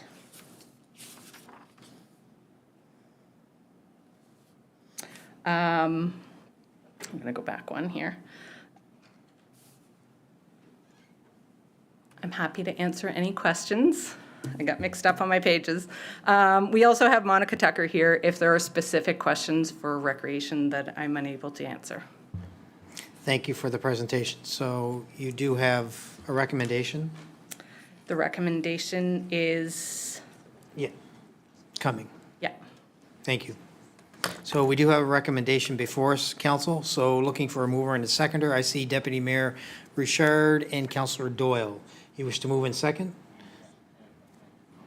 Okay, good. So a motion has been moved and seconded. So Deputy Mayor Richard, just give me a second. There you go. Merci, Mayor Crossman. Good job, Jennifer. Thank you. Thank you. I just want to say a few words. Respect goes both ways. This is an important policy, and I want to recognize the staff who deal with these situations. Residents absolutely have the right to be frustrated, disagree, and make complaints, but that should never cross the line into verbal abuse, threats, or disrespect toward our employees. Our staff are here to serve the public, and they shouldn't have to put up with abuse because they're doing their jobs. I support having clear expectations and a consistent process that protects staff while ensuring legitimate complaints are still heard. You have a right to complain, but not to abuse. C'est tout. Thank you, Deputy Mayor. Councillor Doyle. Thanks, Mr. Mayor. Ditto to what he said. I have a question. The wording with the emphasis delivered by or for the city. And I'm assuming that would mean like a contract with an organization like the YMCA. Is that what we're getting at there? Absolutely. Okay. So anyone doing work on behalf of the City of Moncton would be expected to comply with our code of conduct. Okay. And I'm wondering, when those organizations have their own policies, do they jive? How does that work together? So in terms of like recreation associations like the YMCA, who might be delivering services for us, we would, obviously they would have their own policies. When they're delivering services for us, it would be that, okay, what is the higher threshold? So Gotcha. Yes, they also have to adhere to ours, and that can be a support to some of these groups as well. Totally. Who maybe don't have codes of conduct that cover the same types of aspects that we do, and we're here to work with them to make sure that we can help them deal with situations as they come up. Awesome. That's really good to hear. I like also that we're showing some leadership on this. Around the code of conduct piece, the virtual space, what might a repercussion look like for somebody who is repeatedly violating this code of conduct? If they're in a facility, we can say, get out of here. If they are online, are we blocking them? Are we limiting their ability to comment for a period of time? What do we anticipate that looking like? Yes. So it could look like any of those things. It really depends on the situation. Our goal isn't to restrict people from being able to contact us. There are always going to be issues where residents need to access us. But we may say, okay, you have not met our code of conduct through email. If you have an issue, here are the ways that you are now allowed to contact us. We need them to be able to tell us if there is an issue with their water, if they need to pay a bill. But we can then work on those individual cases, and in some of those situations, we would work directly with the legal department to say, okay, what is our boundary? And how are we going to apply it so that we can get the respect we need? Yeah. While still making sure that the residents get their needs met. Totally. Yep. They don't necessarily have the right to get their needs met in the exact fashion that they would prefer if they're being met. That's great. I'm sorry that you need this policy, this review. But here we are in 2026, and thanks for your work, everyone. Thank you, Councillor. Councillor Kingston. Thank you. Oh, Yes. Thank you, Mr. Mayor. Thank you, Jennifer. It's great. These are great improvements. Anything we can do along those lines to protect our valued city staff. Should we, as council, do anything different on the formal complaint side? We get them first. Then we direct to various departments or include the GMs or various staff. Are we doing it properly? That's kind of a loaded question. Would you recommend anything different from our side on a formal complaint coming into councillors? I think for the most part, you continue where you're going. So let's say you were to send something to Alexandre, and then he recognized this is something that necessitates more action, then we can bring it through the process that way. Not every complaint, even if a customer says, I have a formal complaint to make, it may not meet our policy for a formal complaint, because if we can get that resolution there by looking into it and saying, okay, yes, you've got a complaint, you haven't heard about the status of your pothole and you're upset and maybe we've missed the mark, the first step would be to say, okay, what resources do we have? Can we look at it? Yep, oh, we see there's an update, we can resolve it. So if we can resolve it at that point, great. But then if there are more formal complaints, then we can funnel them through. Staff will know the avenues. They'll have access to the form and they'll go through the process. Right, I think we're all promoting a report issue now fervently, as we have never done before. The social media part is great. We've all seen it on social media where a citizen will put a hateful comment on, igniting other comments, trying to draw in more negativity to a particular issue. And I know at that point you do block or censor at that point, and that's great to see, because those social media conversations take about a minute and a half to go down the rabbit hole, and they're not very pleasant to read in most cases. We post, the City of Moncton posts tremendously positive things that draw negativity within a matter of minutes, and it's so far off the beaten path, it's very disturbing and it's very annoying. So credit to you and your team on the policy changes, tremendous improvements there, and I think all working together, it'll be a big step forward. Thank you, Jennifer, appreciate that very much. Thank you, Mr. Mayor. thank you, Councillor. Not seeing any other questions, so I will call on the vote.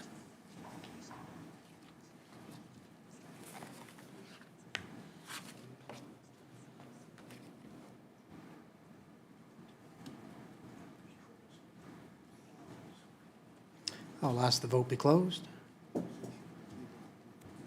Motion passes. Thank you. The next item is amendments to micromobility bylaw L926, and I believe that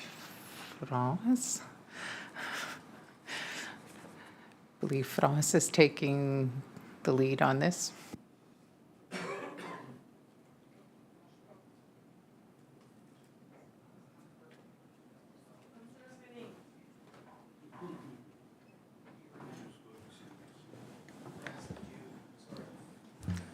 France, did you wish to? I do not have a presentation for council, but I'm here for questions, and Leslie is here as well if council has any questions. But the CRF is pretty detailed, and it gives the explanation of the changes that were made further to the comments of council on July 20th, when council was presented with this bylaw. Good, thank you, appreciate that. Madam City Clerk, we do have a recommendation, so I will ask council. There is no recommendation. It's for information purposes only, yes. Sorry, yeah, I guess so. The way I read it was the other way. Okay, good, thank you. No questions from council. Okay, the next is reading of bylaws et lecture des arrêtés municipaux. The first 6, council has already given me permission to provide first reading. Okay.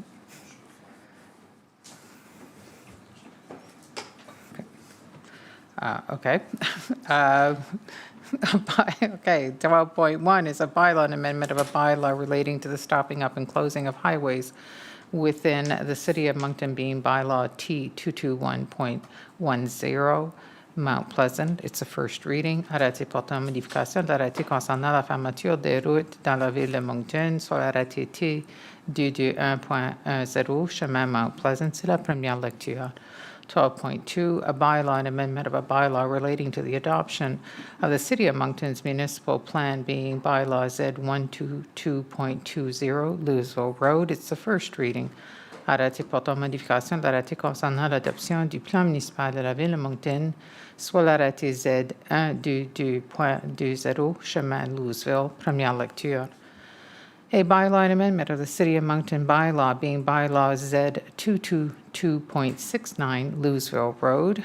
It is the first reading. Arrêté portant modification de l'arrêté de zonage de la ville de Moncton sur l'arrêté Z222.69, chemin Louisville. C'est la première lecture.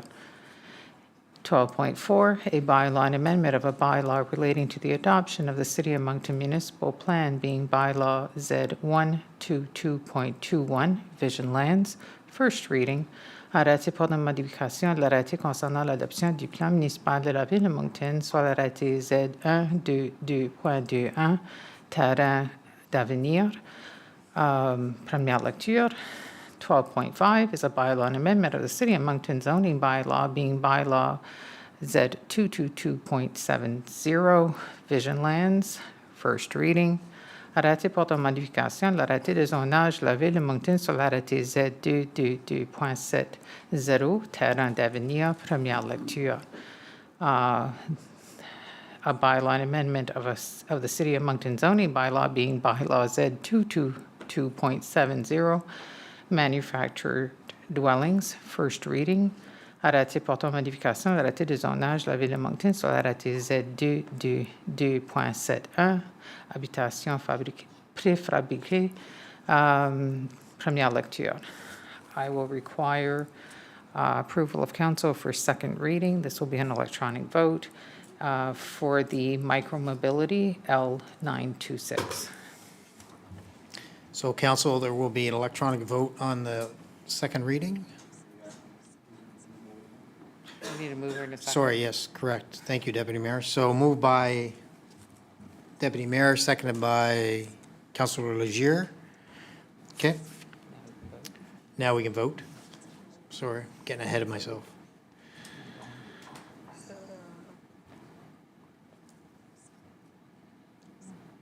We can close the vote. Madam City Clerk? A bylaw relating to the regulation and licensing of shared micromobility businesses in the City of Moncton, being bylaw L926, second reading. Arrêté concernant le règlement des entreprises de micromobilité partagées dans la ville de Moncton et l'attribution des permis afférents, soit l'arrêté L920. C'est la deuxième lecture. Third reading moved by, so we need a third reading now, so moved by Councilor Butler, seconded by Councilor Kingston. We do have an electronic vote for the third reading.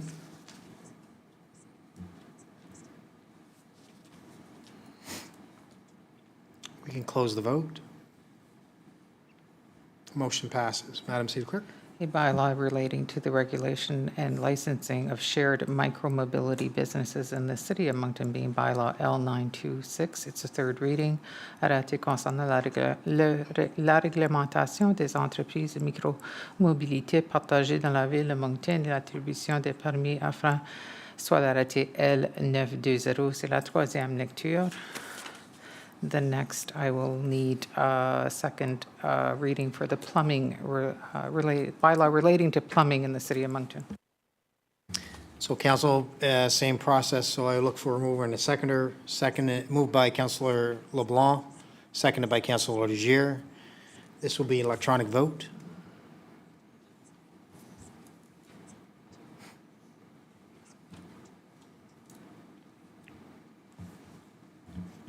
I'll ask to close the vote. Motion passes.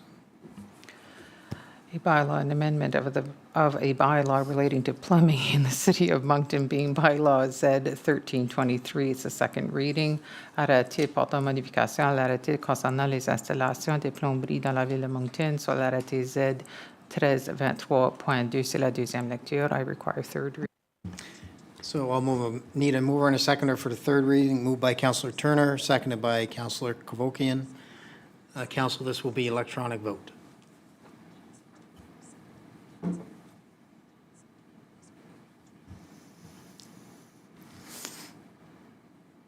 I'll ask the vote be closed. Motion passes. Madam Clerk? A bylaw, an amendment of a bylaw relating to plumbing in the City of Moncton being bylaw Z 1323.2 should be there. Third reading. And arrêté portant modification de l'arrêté concernant les installations de plomberie dans la ville de Moncton sur l'arrêté Z 1323.2. I will require second reading for fees, rates, and charges for services provided. So Council, the City Clerk requires second reading, moved by Councillor Gadet, seconded by Councillor Much.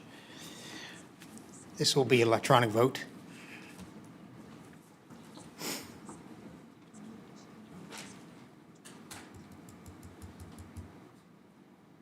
I'll ask the vote be closed. Motion passes. A bylaw, an amendment of a bylaw respecting fees, rates, and charges for services provided by the City of Moncton being bylaw A 1324.4. It's a second reading. Arrêté portant modification, l'arrêté concernant les droits, tarifs et redevances pour les services fournis par la Ville de Moncton sur l'arrêté A 1324.4. C'est la deuxième lecture. And one final for third reading. So Council, I'll need a mover and a seconder for the third reading. Moved by Councillor Legier, seconded by Councillor Gadet. This will be an electronic vote.